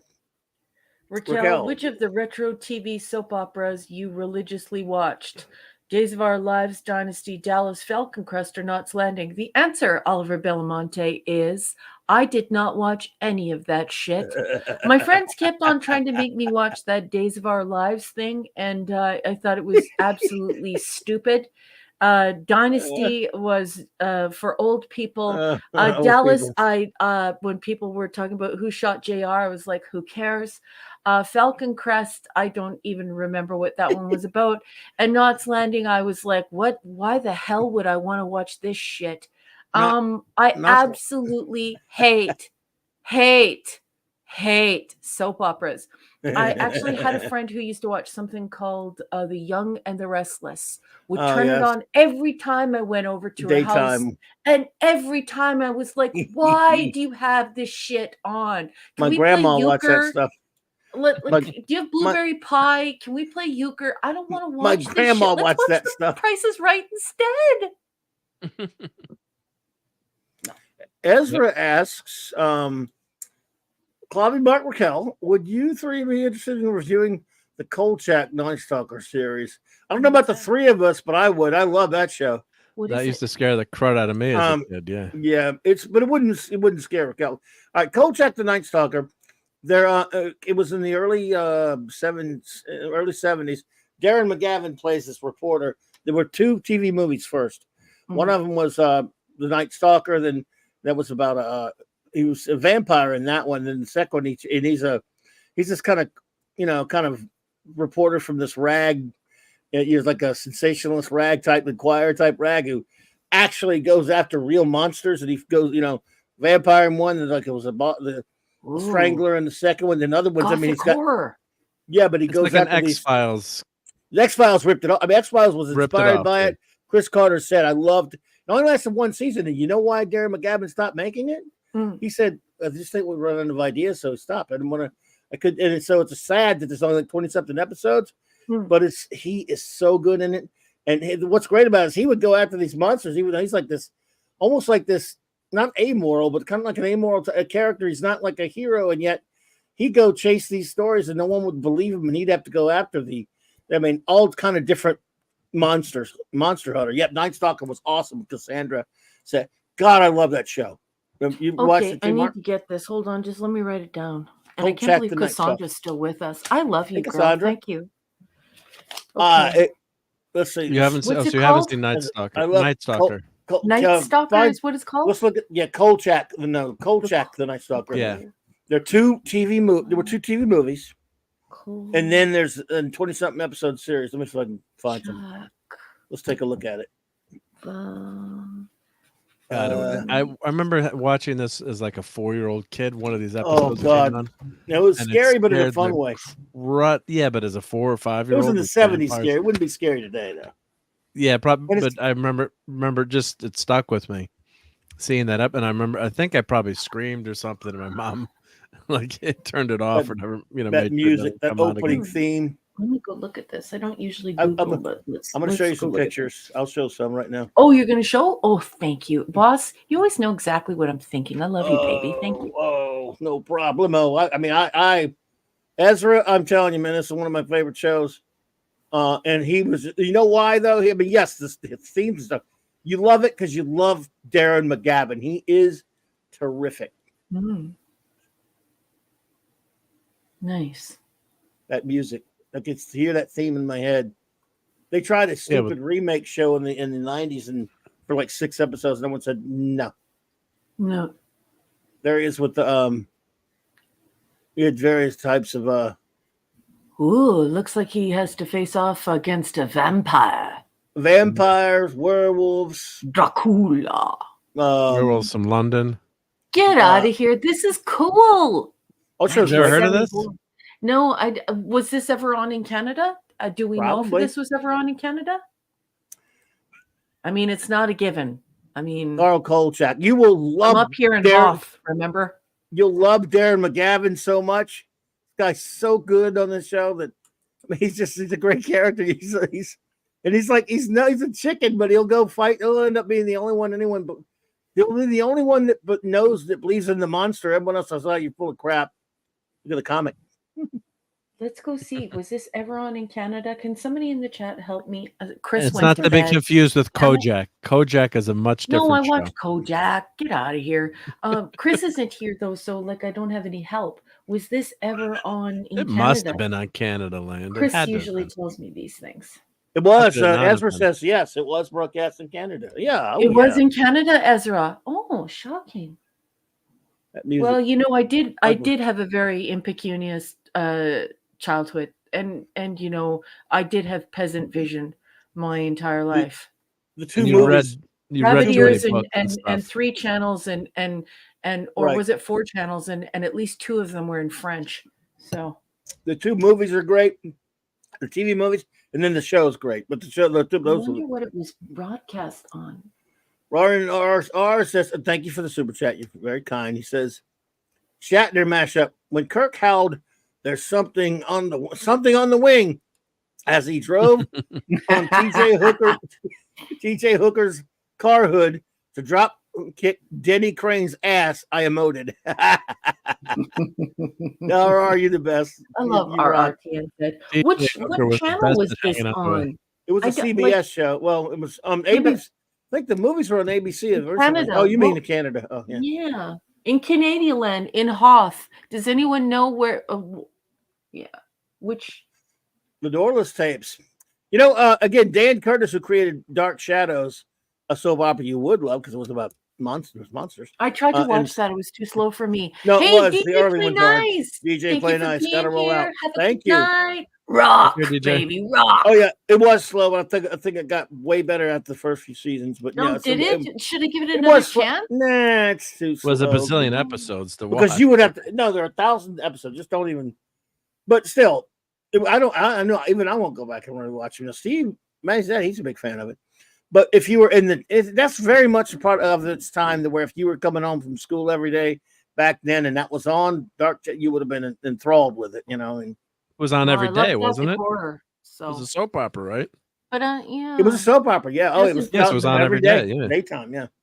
Look, you're poor. You have a gigantic TV that's the size of a Pinto inside of your house. It's only in black and white. It doesn't come in color. You have rabbit ears, and you have like 3-4 channels, and 2 of them are French. What's the likelihood that I'm watching Kolchak? That's the problem with YouTube. Is there are so many kids that are coming up, and there are so many young people and older people who fib so much about the availability of this stuff. But if you're growing up, and what year is this? What year is this? What are we talking here? Let's go look at this. Was 72 was the show. Okay, so the first movie. It was released in 1974. So in 1974 the in show, Canada, yeah. You're talking like you have 2 channels in Nixon English. is president. Yeah, get out of here. Not for long. That's one of yeah. those times where I'm like, get out of here. I need to get this Blu-ray set. The problem is that's just the show. You can't. The 2 movies are on something different because it was licensed differently, based on a book by Doug Rice, if I remember right. And there's a book too. It's based on a book. Get out of here. I think I mentioned yesterday, Wednesday stream that you 3 should also review Sapphire and Steel. I'm gonna go try to look at those. The hell, Sapphire I have those for you. It's a British show. You do. Ooh. Wow. Yeah. Now, do you have the Night Stalker? No, but I will tomorrow. The movies first, but you got to have. There's first one called The Night Stalker. Hey, can we watch this 1972 film first? You got to watch the Night Stalker, then The Night Strangler, and then there's the series. Oh, I think I might have seen the Night Stalker movie. You the sure? Serial killer in Las Vegas, who's actually he's a vampire. You saw that? Ooh, I think I might have seen this. That was really good. In the 70s. You might have. But never. I screamed a lot when that was on. What's that?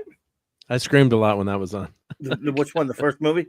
Well, either the movie or the TV. I'm joking. Three But Dark one of Shadows did those. not get going until the second season when Barnabas Collins was added to the show. Yeah. Oh, yeah. Clobber Time. The TV movies are on Blu-ray, and then the series. Oh, you got them? So the TV movies are on Blu-ray. Good. This is the series right here. Okay, I well, want to get those. the movie. There's I only- think I might have to. I might have to watch the movie from behind a blanket, but It's not that scary. Look. Okay, well, let me know if you get to watch that and the Night Strangler. No, I will watch the movie, but the thing is this. Don't ever underestimate the creepiness of 1970s movies. 1970s horror movies I find way more frightening than any other movies. Well, you know it's it was a TV movie, right? Not a movie in the theater. Oh, it was a TV movie. Oh, yeah, both of them were TV movies, yeah. Oh, okay. Have you seen Don't Be Afraid of the Dark? I'm sorry? The TV movie Don't Be Afraid of the Dark? No, I don't think I've seen that. Ooh, that's a gooder. What? Don't Be Afraid of the Dark. It was a TV movie with the creatures in the house. That's all I'll say for non-spoilers. I don't like scary stuff. Don't make me so watch scary. things that are scary. Look, Kolchak with Nosferatu. Yeah. Look at that. Someone made a fake gold key cover. Kolchak and the Texas Chainsaw. Kolchak and Dark Shadows. Oh, That's but hilarious. don't talk about the Texas Chainsaw Massacre because that's a true story. That's when trash. people are like, the movie's awesome. It's like, no, it's not. That's a true story. Are you mental? Somebody put like Kolchak and all these horror. Oh, here's the first book. Oh. One movie adapted by Richard Matheson. I wonder what kind of a book it would be. By Jeff Rice. Read the book first. Yeah. It was a screenplay of the Richard Matheson adapted the screenplay from the book by Jeff Rice. It's a good book. It's long. I know Claude has it, of course. So he has the guy's name is Jeff Rice. Let me go check. He wrote the first book. Hold on. And then the guy's name is Jeff. I'm looking for it on Goodreads.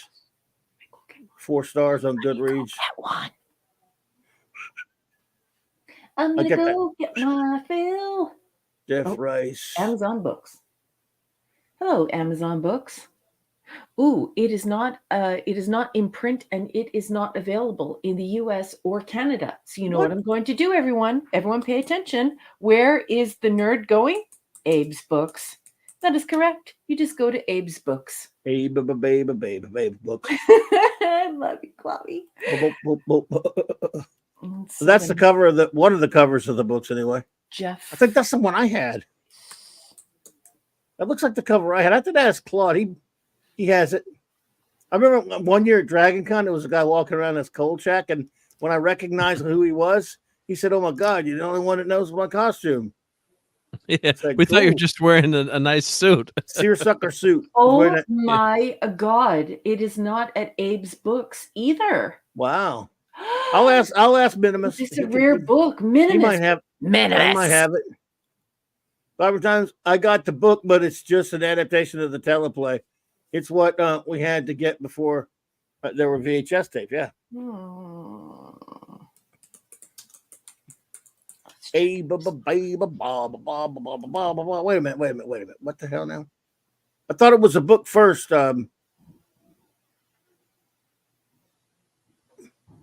Maybe it wasn't. I can't remember. This looks like PORN here on Abe's book. So be careful. Yeah. They have that on there. Well, it's lady PORN. So like you read books and you know it's like it's the hot and heavy romancy stuff. You know what I mean? Nope, not really. She gripped his chest. Her lips touched. Raquel puked all over it. It was done. Anyway. Yeah. Crazy stuff. My goodness. Now, that would be a look at that episode of Night Stalker. That would have scared the crap out of me. On eBay for 85 bones? The book? Are you shitting me? It's not an ebook, I guess, either. The book is okay if you have no other way to remember the show, but it's not all that. Just get the Blu-ray. There you go. Yeah, just get the show. So it wasn't a book first, Michael? I guess I got it backwards. No. Professor R2 has found it. It's on it's on eBay, but it's 85 bones. Oh, well, but don't worry about it. Apparently, you said Jeff Rice did the original story, but it was purchased and adapted. The paperback is the novelization. That's right. Okay, that's right. Jeff Rice did the story, but he didn't do until it was later adapted as a book later. Because I remember seeing the book way back when it came out and getting it, and I just was excited, and I just made the assumption that the show was based off the book. So it was a show first, book after. Well, no, the movie first, and they adapted the book is the movie adaptation. The book is the movie, yeah. From a Richard Matheson screenplay. So yeah, just get the movies. Yeah, get the movies. Yeah. R2 has confirmed it. R2 has confirmed it. Okay, because they've got this the Night Strangler paperback. Jeff Rice. They've got one here for $34.89 plus $23 shipping and handling. You got one for $114 plus $25 shipping and handling. Better off Let me just talk to watching the Minimus. show. Yeah, let me talk to Minimus. He probably, if he doesn't have extra copies, he'll know where to get it cheap. Probably, maybe we'll see. Not that it matters. It's the movies and the shows that matter.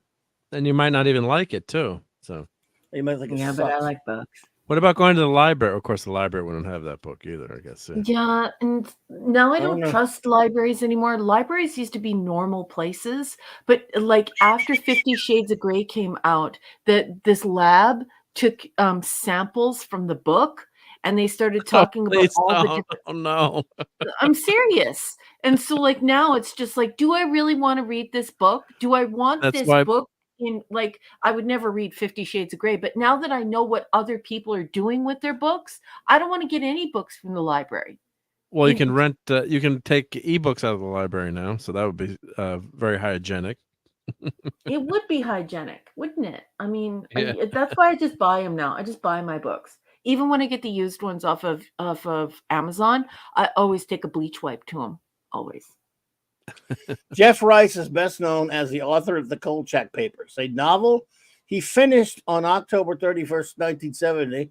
Rice's novel was still unpublished when it was optioned for television and adapted for a TV audience as The Night Stalker. It subsequently had a brief print run when the Kolchak The Night Stalker TV series grew in popularity. In 2005, Moonstone Books released a new edition, which also includes the sequel, The Night Strangler. Cool. I love you, glorious geeks and nerds. So it was a book, but before he could get it out, they made it into a movie and then a TV show, and then he got his book out. Great. Right. And he probably changed the book to match. I'm guessing changed the book to match. Richard Matheson did a screenplay. So you can get the Kolchak Papers, the original novels by Jeff Rice, for used for $170 plus $30 shipping and handling. Somebody in the United States has a wowzer. No, that's ridiculous. 170 simoleons. You Must have been a small print run, maybe. Then you get that 2007 one that has it in there. I mean, that can't be cheap. I mean, it can't be expensive. All this talk about ordering TV shows. This reminds me to order The Expanse Blu-ray, says Alec Harrison. Probably the best science fiction shows in the last few years. The books are, Anyway, that comic cover you see is Kolchak, but the Beast is for trilogy. Yeah, I know that, Michael. That some guy made a bunch of joke covers, of course, with Kolchak fighting, monsters from other stuff like the trilogy of terror. Yeah, they got Holy one from. Cow! This guy just put the Kolchak Papers up for auction for $222.99 with here's the two books right here.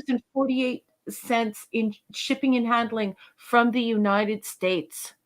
That's the starting bid. The starting bid is $222.99. Are you shitting me? Here's the two books right here, by the way, the covers. Yeah, those look scary. Those are very 19. And those are paperbacks too that are that expensive. Not even hardcovers. Yeah. So the book on the right is selling for about $70, and the book on the left is no cheaper than $140, including shipping and handling. Jesus, the Blu-ray's expensive now. Must have been very rare. So Michael Beacom saying he's never seen the Rice's original, but the paperback is typical of the adaptations you would see. Compare the UFO books to the show, and you get an idea. Oh, because I used to love go you. buy so many paperbacks as a kid, or just go to the thrift shop, and the books were 5 cents, and you'd load up a stack of books for 5 cents each, and Yep. back in the 70s. So Life I never was read so this, or good. my mom wouldn't have let me read this if it ever did. I used to cross watch my this with way. my dad. I was very, very young. I was like 10 years old, and I would sit up and just so scare the crap out of me. I'd watch this. I loved it. Yes, indeed. We gotta give that a watch. Who suggested that? Was that Ezra? Ezra, I think, was it Ezra? Was that you, Ezzy? Was it Ezra who suggested that? That's a great suggestion.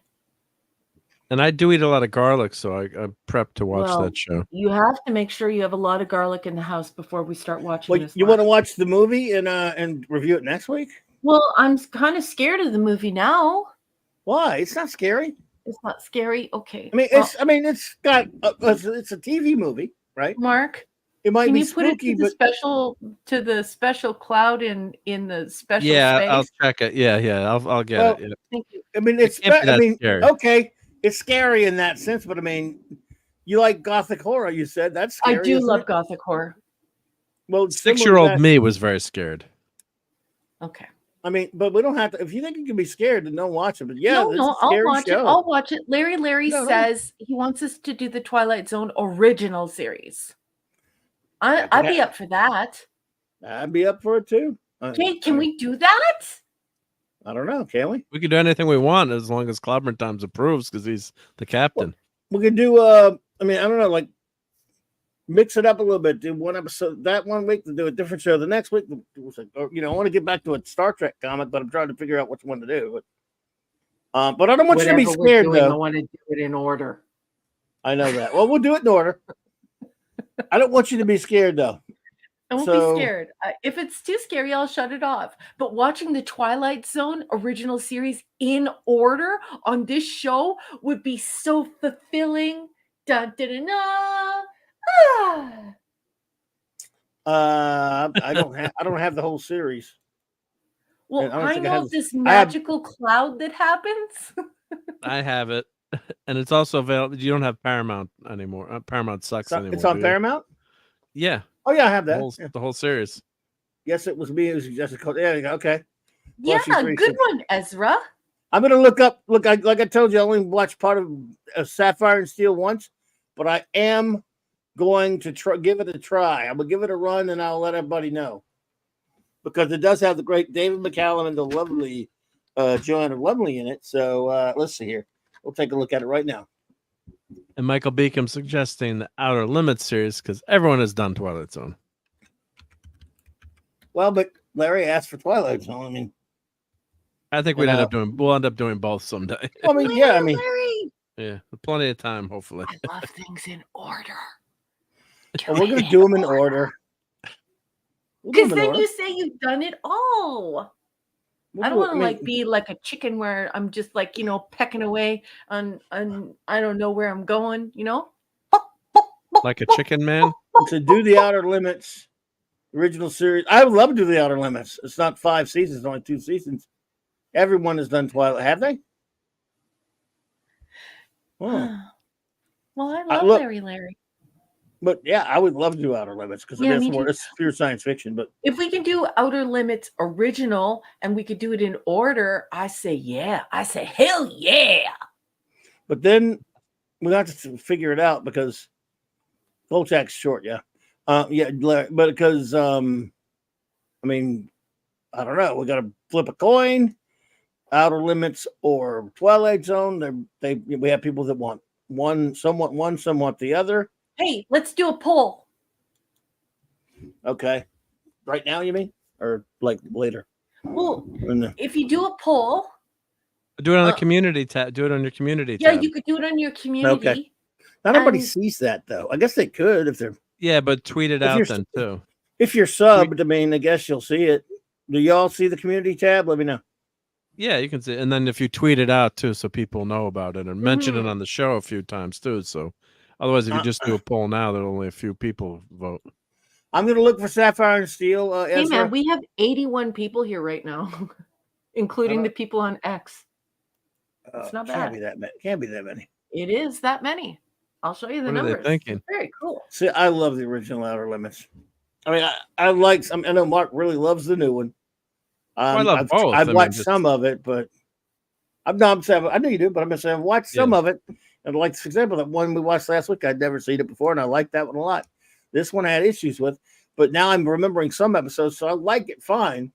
But I mean, I adore the original. Oh yeah, they're amazing. Yeah. What? No. In fact, we're going to watch them completely out of order. Come on, You're out of order. How about if we watch them backwards? Would that be good?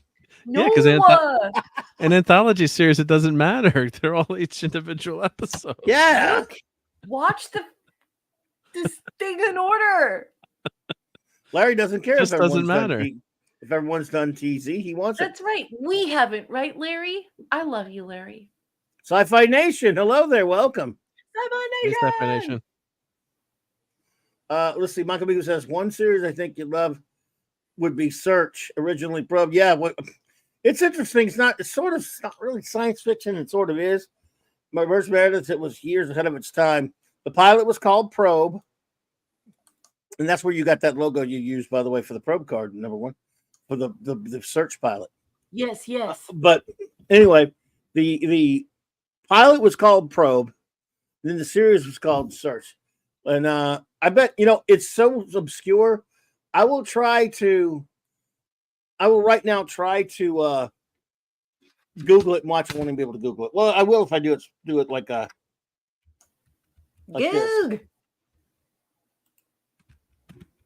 See if this will work.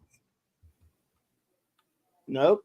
I mean, it's wow. See, some shows are so obscure.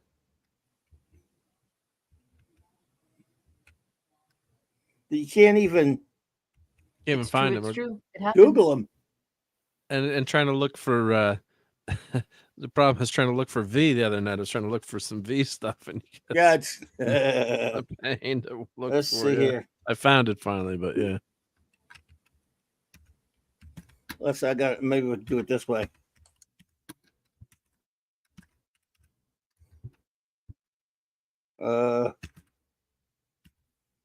Maybe this will work. Okay, I found it a little bit, sort of. Watch it in order, Brogu. No orders. You're out of order. All right. So, Michael Bickham, I like the show Search, though. It's good. It's a cool show. I mean, there you go. So, this was a weird show because this guy, they had this really high technology that at the time, in early 1972, was considered science fiction because they were in this lab, in this office building. They were like a private investigator type group. So he was a spy, but he was not working for the government or anything. And he's working for this agency. This guy here, and they had like 3 different agents. So some episodes would be with him, Hugh O'Brien, the guy who used to be on the old. Here's one of the books. Some of the books. Search. Leslie Stevens, who worked on Outer Limits. I did it, and they had him.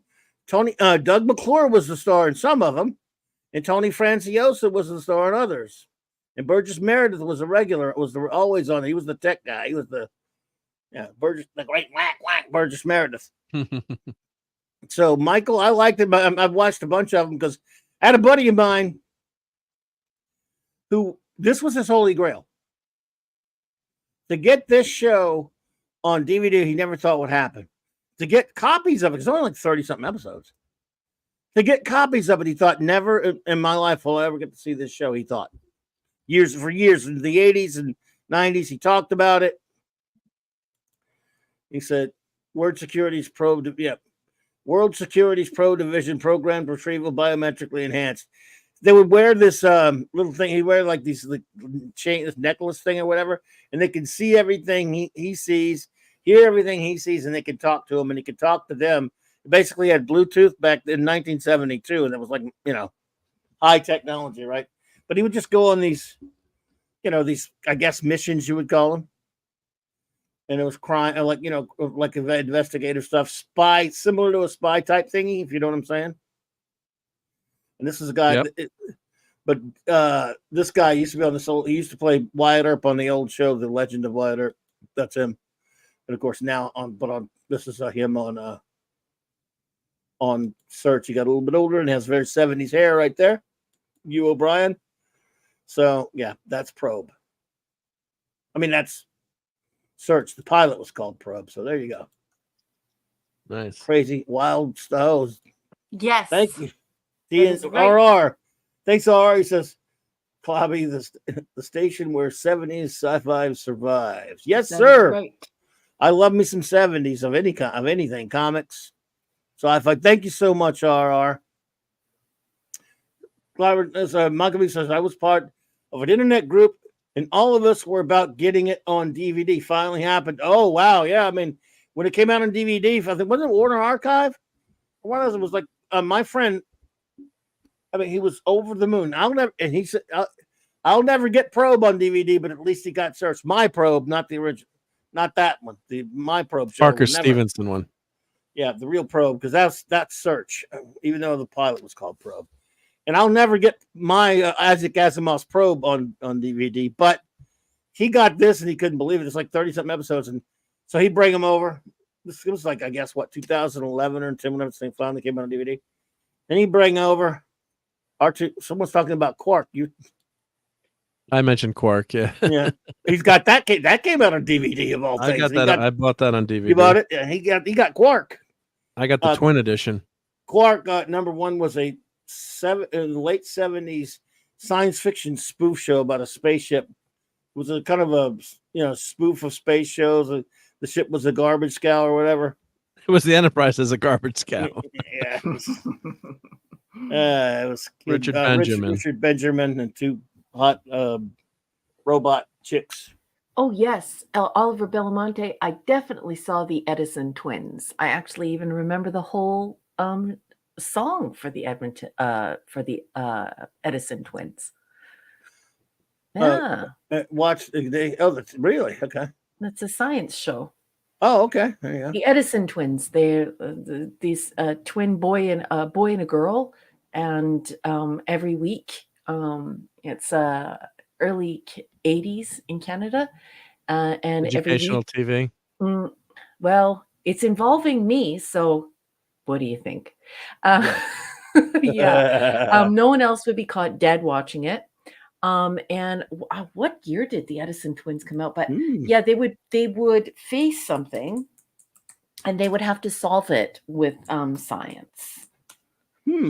So let me just go look. That's I got it. This was they said it was 80s, 70s, 80s. What?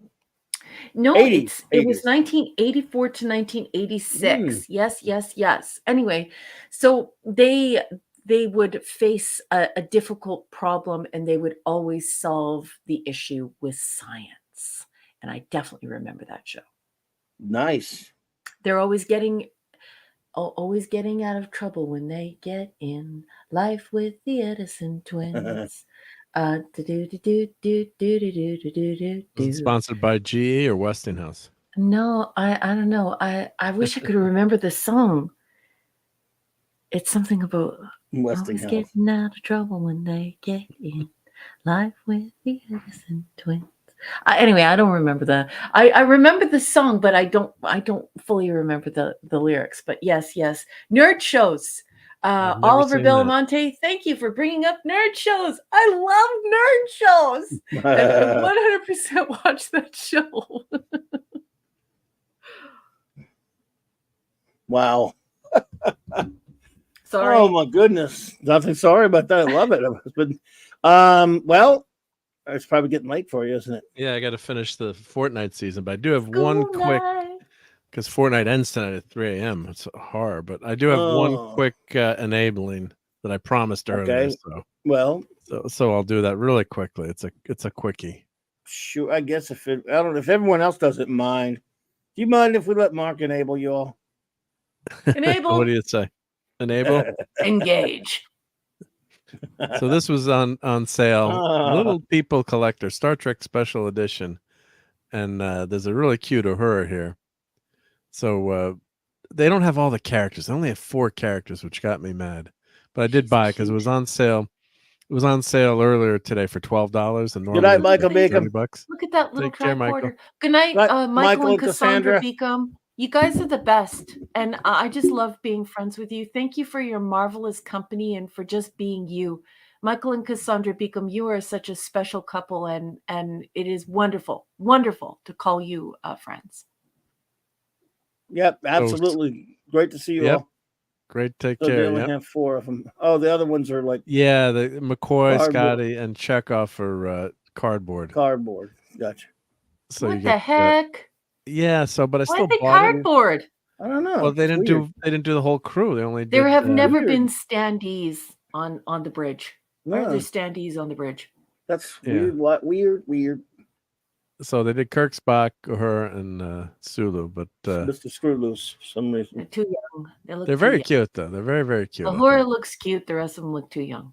They look ridiculous. They all look young. I mean, think. Well, they all look like it's supposed to be Weebles. for kids. They Weebles wobble, but do. they don't Did you know that fall, don't Weebles fall wobble, down. but they don't fall down? I was just about to sing that. Weebles wobble, but so I'm glad we're all old if we remember that one. So this is Wonderful. Fisher Price. Yep. Fisher Price. So yeah, thumbs down for not Yeah, doing they are for all the little characters. kids, but yeah. Yeah, little big kids, but But yeah, but little I children found are the gonna buy theme that. song. Are you ready? What? What? Just a second. I have the theme song. Just wait for the oh, Professor Arthur said his wife asked for those for Christmas. Really? So No can we get kidding. him MMM, have a good night. Take it easy, buddy. Oh, take Good it off. night, Mars Monkey Max. Taking a weekend trip. Will you be safe and have a wonderful time, buddy? And it was good hanging out with you tonight.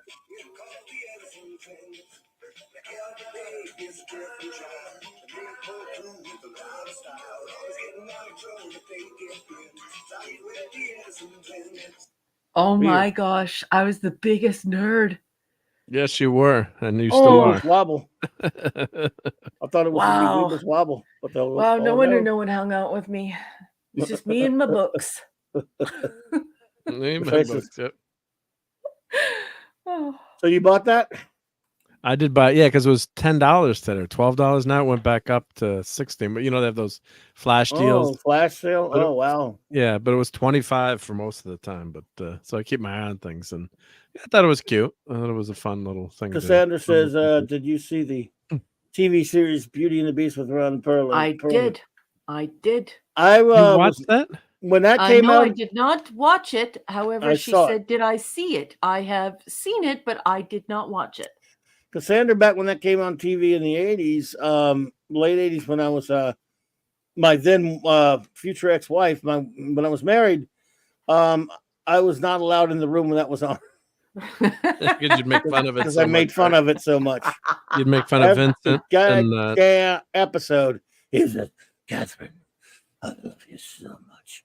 And then she'd go out and do something stupid, piss off some mob dude or whatever. She'd get in trouble, and he would ride on top of the subway real fast to get to wherever she was going. He could run. That dude can find a subway car to ride on top of, like TJ Hooker on top of a car every week. Man, he just and he would show up and then and kick ass, and they would hug, and it was very popular. What's And I'm that not actress's name again? Linda Hamilton. Linda Hamilton, yeah. Hamilton. The Terminator. Wasn't she in the Terminator? Yeah. Oh, yeah. After the, yep. Sarah Connor. How long did that show last? Connor. How long did that thing last? For a few years. It had that romantic. Yeah, it lasted a long time, I thought. Yeah, that was a popular show. Michael wrote 2 stories for the fanzine. Oh, cool. Wow. They had a fanzine? Well, what am I saying? They have a fanzine for everything, don't they? Yeah. Very cool. Yep. Yeah. Excellent. Well, that's not the only show, though. I was also not allowed in the room for Quantum Creep or Lois and Clark. Because I was really, I'm sorry. I know everyone loves to fondly remember Lois and So you Clark. were Avon I before. hated it. I was. You were. And was watching now you taunt me for being mean. You think I'm a big meanie. Yeah, but this is different. Those shows deserved it. What? Especially so when I don't like it, I'm mean and I'm too much. Yeah, like but you don't have. You don't like it. It's because they deserve it. Well, I mean, it's not like I'm unromantic. I like romantic stuff sometimes. You never like it. I do like romantic stuff, but there has to be some chemistry there. Fair enough. If I don't it like looks it when like that's the Mutual whole of show. Omaha's Wild Kingdom, a mother bird feeding a baby bird, I don't want to watch. That's nuts. It's not sexy. Mutual of Omaha, it's people you can count on when the going's rough. Why'd you make me remember that jingle? How about Lauren Green's New Wilderness? That was okay, but Mutual of Omaha was Marlon Perkins. Yes. Watched it. Well, Lauren Green was. Did he have some kind of wildlife show or something? He sure did. Lauren Green's New Wilderness. Oh, Watched yeah. Religiously. I love Lauren Green. That guy was great as Ben Cartwright and Adama. Mm-hmm. Yes. He was pretty much Ben Cartwright when he played Adama. Kind of. But anyway. And it's funny. He when he got the role of Adama on Battlestar Galactica, I was reading an interview with him in Starlog way back when, and he said I had not really known much about science fiction, so I went and got a bunch of books. I got Arthur C. Clarke, and I was a guy. You guys said he read like the Foundation books. He's read Childhood Zen. He read a bunch of different. He went and got into some science fiction and enjoyed it. It's like, wow, man, what an awesome dude! Just because he was on a science fiction show. There was another animal show that was on at that time. Oh, that's true. Greenfoot's Canada. And it started with African drums. Do you remember it? And it had like a really psychedelic beginning where it was like all the African colors. Yeah, that was called. Wasn't that called Wildlife Safari or something? Oh, I can't remember. It used to come on Wild Africa or what was Wildlife Safari. I think. Was it Wildlife Safari? I think because it used to come on like before Doctor Who every day. And had that music with it. Oh, yeah. You know the show I'm talking about. Okay, I also watched that show religiously. And Oliver Belamonte. This was why so many people in my generation turned out to be nerds. It's because you're watching this show and you're learning how to build a metal detector. And they went into it and showed you how to do it. So it was science. And it was great. It's science. Johnny Quest theme was great. Yes, that's true. Johnny Quest theme does start with drums, Cassandra. That was a great theme. By the way, Cassandra's worked for Mutual of Omaha in the 80s. Really? I love that show. Mutual of Omaha. Wild Kingdom of Omaha. And you need insurance if you're going to go feed the lions. That's right. Yeah. If you're going on safari. Marlon Perkins. It's like that idiot putting his hand through the cage, the lion cage. Don't want to see that on X. Oh, don't remind me of that. I watched that. Don't remind me of that. Ooh. Hey, Prof. R2. Have a good night, buddy. Good night, Professor R2. Yes, take care, R2. Good night, sir. So, anybody else got anything? I could be here all night, but I'm pretty sure you. Well, I got to go play Fortnite before it ends. My expiration You date. expired? I've expired. What now? So I have to leave. Okay. It's a school night. You want to say something? Otherwise, I would stay because I love you. Just go ahead and say something and say whatever final words and head out. Well, let's just cut to the chase. I love you all. Thank you so much for your company. You're all the best people ever. And I just want to thank everyone who donated to Clobby tonight and gave them gifts. You guys are the best. And I enjoyed your company immensely. Thank you for the laughs. Thank you for the feedback and the suggestions on the show. I love you all very much. And today is World Book Day. Can you go buy my book, please? Even if you already have it, can you buy it for someone else? That'd be so cool. Thanks. Pick up a book. Yes, please. And put it back down. Yeah, and I also want to thank Mark, and I want to thank Clobby. I love you, Clobby. And Larry, You the best, baby. Yeah, buddy. Cool. Hold the presses. We got a Cheesitarian. Awesome. Cheesitarian. Thank you. Look at this. And if he didn't, I don't know. And welcome. I don't think we've seen you in here before, but welcome. Let's see. Cheesitarian gifted 5 minutes. Hello, Cheesitarian. Thank you. I've never met any one of these fine people here. It's a very generous gift, Cheesitarian. Very generous of you. Thank you so much. And Hannify Dean, however you say that, welcome to both of you. I'm honored to have you here. Yeah. Welcome to It's a school night for me, so I have to leave. Go ahead. But I love you all very much. Have a great evening. Larry! I love you, Larry. Oh my God, Larry! That's so What are you much doing? money. Thank you. Larry, thank you so much, buddy. I appreciate that. You're too kind.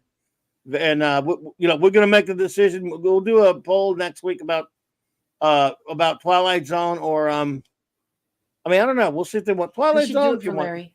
Night Stalker, but I think maybe next week we should review the Night Stalker movie, maybe. But I don't know.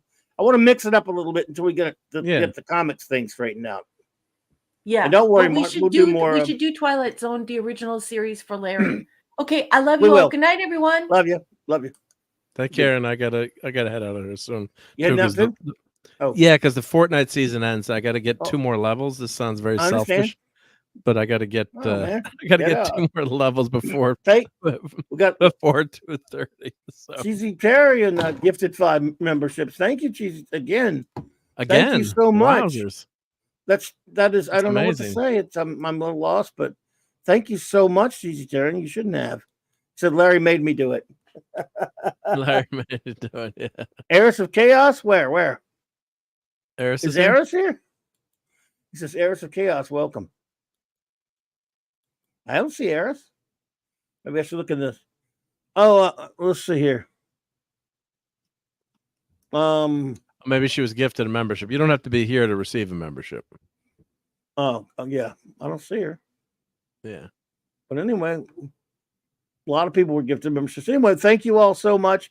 And if you need to run, that's cool. That I'll handle the goodbyes. Yeah, you'll handle the goodbyes. But yeah, I had a lot of fun being here tonight, and thank you everyone for giving all those membership gifts. That's awesome and helps keep the lights on here. Go support Raquel's book. I'll put my link in the chat here, so check me out on Sunday night. Go to Mark's channel, everybody. Yep. You going to do this play tonight on your channel or on someone else's channel? Dadman's playing now, I think. So I might. You going on Dadman's channel? Okay. I might go on Dadman's channel. I don't know, but he's got the misses there, so I don't know if he's gonna let anyone else in. Just kidding, Dadman. Gotcha. He's if it's date night or if it's But there's my channel, and thank you everyone. Everybody. And thank you for watching the Wrong Outer Limits episode and the right one.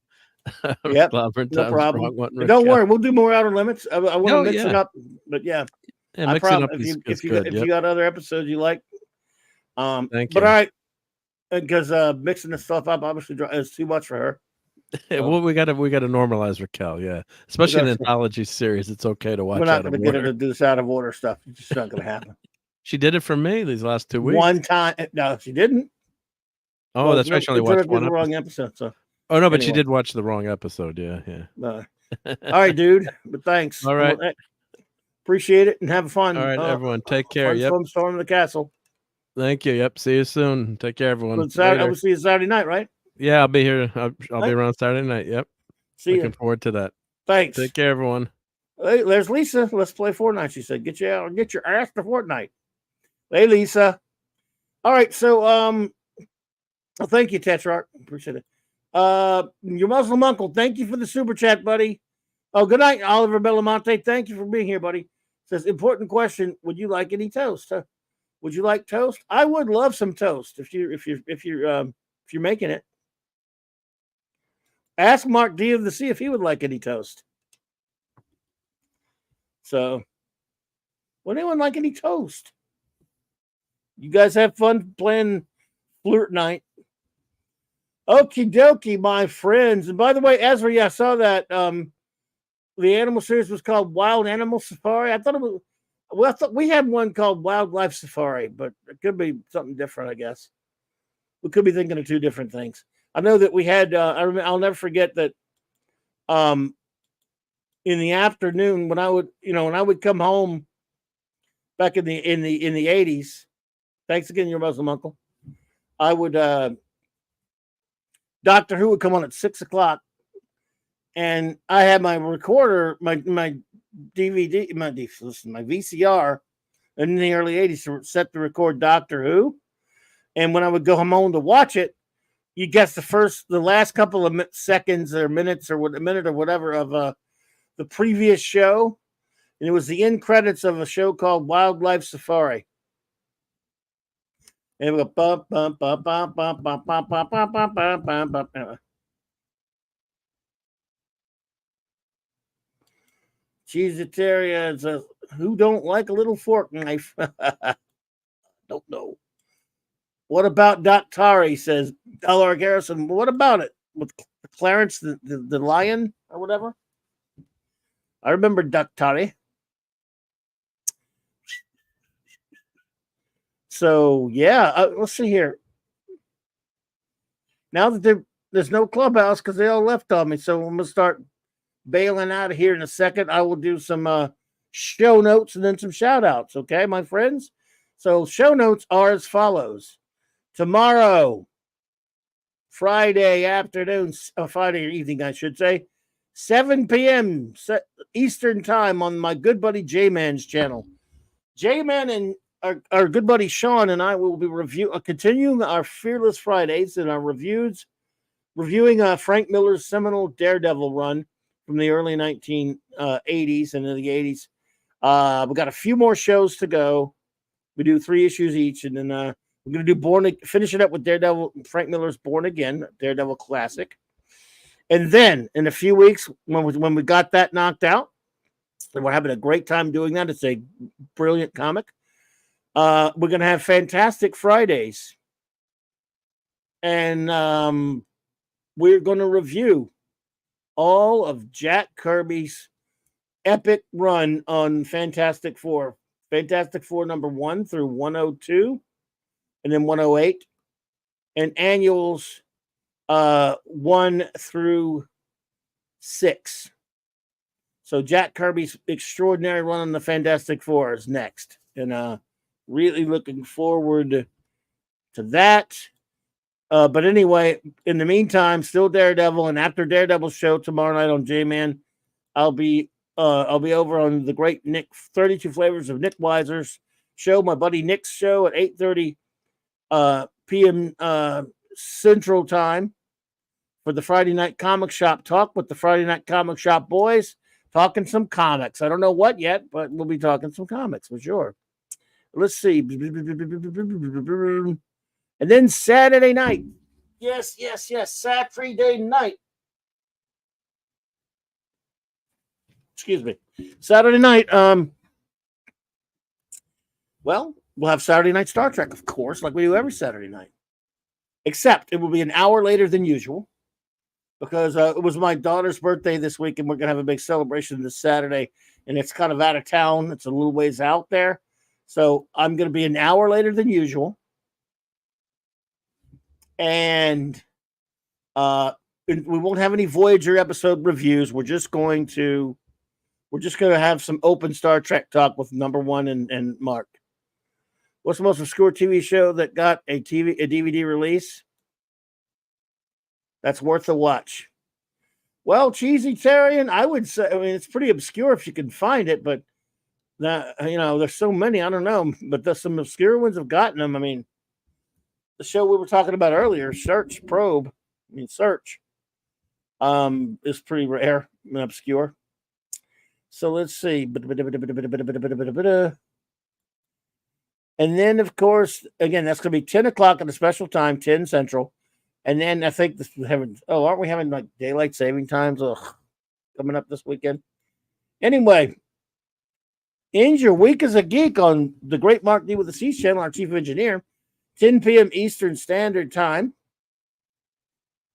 for Sunday Night Geekery, where we just hang out, Mark and I, and just talk about the usual geek stuff and have a good time. But it's a good question, Cheesy Terry. Though I I can try to think about that and more and give you a better answer later because there are a few things that are obscure. If you'd like, I can make. I'm always afraid to make recommendations because you recommend something and someone doesn't like it. They're like, "Why'd you let me watch that?" So, but I can. If you'd like, it depends. I don't know what your wheelhouse is or what kind of old show. If you like old shows or new shows or whatever, but if you like some old stuff, I'm good at recommending the old stuff. All right, Joe Dog, take it easy, buddy. And anyway, so there's that. There's the Sunday Night Geekery, and then Monday night it's the B Monday of every month. So I'll be on my channel with the great J Man, and I will return to doing our once a month. We go to Earth B on the B Monday of every month to chronicle the wackiest comic book writer of all time and his writings. And so here we go again with another wacky World of Bob Haney presentation. World's Finest number 216. J-Man and I reviewing this crazy comic. You like old shows? Oh, there you go. Boy, I tell you what, that's a good question that you asked, though. In fact, it's such a good question. I think either next Wednesday or the next, which is my open wild card open talk show where anything goes as long as it's a geek conversation. I might do a topic talking because I do this every once in a while. It's been a while. Obscure but wonderful TV shows or short-lived TV shows. And I might do like a special. I'll name a bunch of them, of course, talk about a bunch of them, and maybe even do like a special segment to that, the ones that are actually available on DVD, because there's some shows I never thought were going to be on DVD, man, I'll tell you. So DVD/Blu-ray or whatever, DVD. Some that I never would have thought gotten a release. So I think I'm going to try to put together a pretty good list and talk about that either this coming Wednesday or the following. I got to remember to do it. I'm very old and I forget stuff, But that's a good. I'm glad you got me thinking about that, Cheesy Terrian, and I appreciate that. Ezra, that's cool, man. You think that's pretty cool? Good. Glad you like it. That's yeah. And you guys, whoever's here, you can bounce some stuff off of me that I may have obviously forgotten or just ran by, Police Squad, love it. 6 episodes. I have that on DVD. One of the greats. And I guess it's almost not so obscure because of the Naked Gun movies are popular, but it is also kind of obscure in a sense. And it's great. It's great stuff. There's this old show from the 70s called The Bearcats. It didn't last but like a season.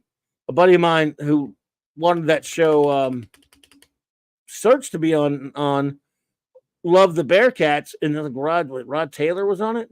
And that show, he thought he'd never get that on DVD. They put that one out too. So, man, it's crazy. Anyway, so there's that one. And of course, our usual show, we'll have our Wednesday show. And you can always see me on Midnight Edge After Dark on Tuesdays and Thursday nights. So, anyway, that's all I got going on. Let me yell out, shout out our wrenches. Of course, the great Eric K., Chris Persia, D. Bud Martin, Lord Thoth, J-Man, Maddie's Daddy, Cal, Phantom Outsider, Max Redstone, Larry. And now, to see my wonderful friends who are here with me tonight, because I really appreciate you coming to the clubhouse. Tetrarch of Apathy, thank you for being here. Ezra Goldstein, shalom, my friend. Thank you for being here.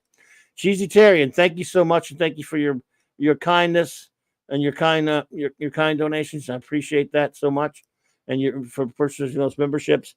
Joe Dog Buddy, RRT and Z, thank you for everything as always. Really enjoyed it. You're very kind. I really appreciate you. Don Ranger Power, thank you, buddy. Your Muslim uncle, thank you so much. Ezra, I'm shouting out Ezra again. I'm scrolling. Ezra, again, thank you, and shalom, my friend. Really appreciate you. Alaric Harrison, thank you. Lisa, thanks for popping in. Of course, a big shout out to my wonderful first officer, number one, for all she does, and of course the great Chief Engineer Mark D with a C. And anyone lurking out there, thank you for being here. You were too kind. I love having you here. You appreciate it. And also anyone watching on a download or a rewatch, thank you so much. Also, Oliver Belamonte, thank you.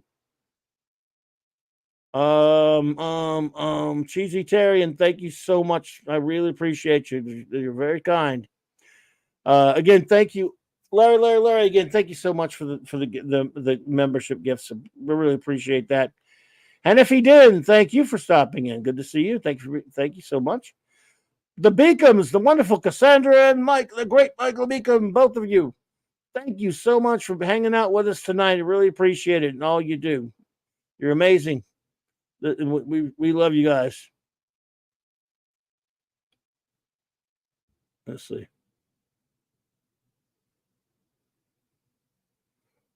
see. Oh, go back. Sorry, messed up. Professor R2. Thank you, sir. Thank you for being here. Appreciate you. Hope you and Mr. Brown, all those folks are doing well over there. Mars Monkey Max MMM. Thank you.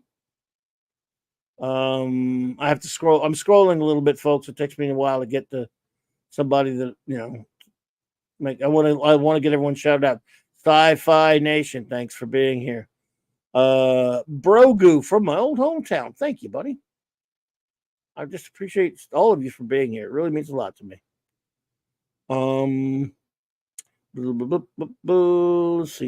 C. Alora Garrison. If I didn't already mention you, thank you, my friend. DJ Play Nice. Thank you.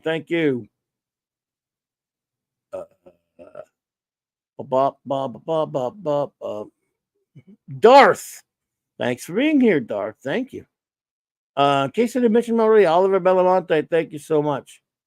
Because I forget whom I mentioned sometimes. We've got so many people in the chat. I don't want to leave anybody out. The Time Scales, thank you for being here. Appreciate you. Let's see. Your Muslim uncle. I think I already thanked you, but I'm thanking you again, buddy. Good to see you. Captain Finity, go away, Finity. Captain. Just Captain. I don't thank you, buddy. I hope you're doing well. Thanks for being here.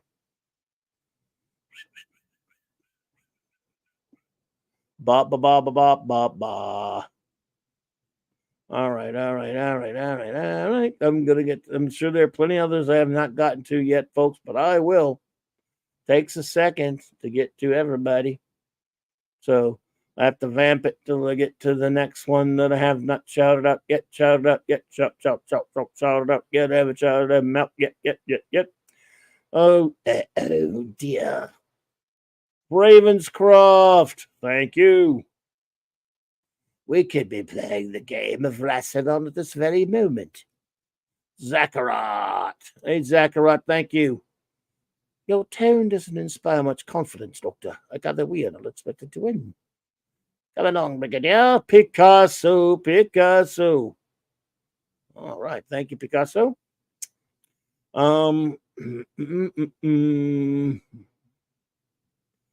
Of course, the great Max Redstone was here. It was up in here. Thanks for hanging with us tonight, Fanty Outsider, everybody. Mazurus. All right, Mazurus.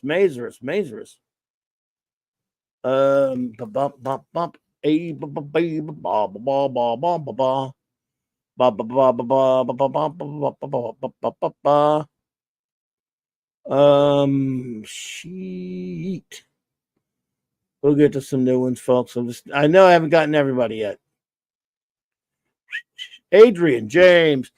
Penny was here tonight. Penny. Thank you, Penny. Thank you, Adrian James. And happy birthday to Penny. Patrick Britt. Thank you, Patrick Britt, for being here. Appreciate you.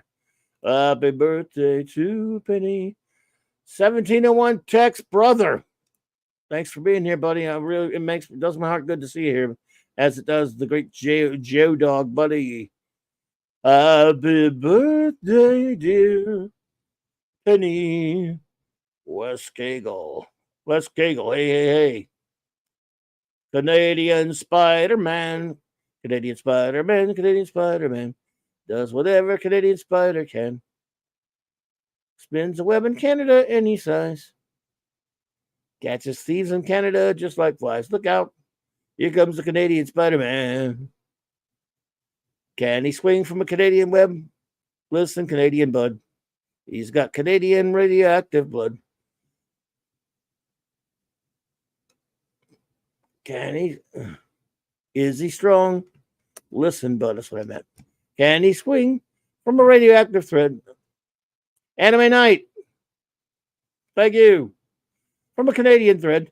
Take a look over Canadian head. Hey there. Here goes the Canadian Spider-Man. In the chill of Canadian night, at the scene of Canadian crime. Like a streak of Canadian light, he arrives just in Canadian time. Hey, Canadian Spider-Man, Canadian Spider-Man. Does whatever a Canadian spider can. The salty traveling sea. Dave C. Send him a gulp, my friend. All right. Wealth and Canadian fame, he's ignored. Action is his Canadian reward. To him, life is a Canadian bang up. Wherever there's a Canadian hang up, you'll find the Canadian Spider-Man. Sean Stackhouse, thank you, buddy, for popping in. Appreciate you. And I'm almost to the end of it here. In the chill of Canadian. I think I got everybody today. Claude Salang, of course, and FKHC 2005. Tim. See if anybody popped up at the end there. All right. Yeah, please, if you hadn't hit the like button, please do. I'd appreciate that, but you don't have to. Tetrarch says, I don't know if these are still available. May 8th, 2020, the Bleeding Cool BBC has released the total high-res photos of people in Zoom calls. Well, anyway, thank you so much. Thank you all for being here tonight for the Clubhouse, and I hope we see you again on Saturday night. Good night, everybody.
Good. Bad.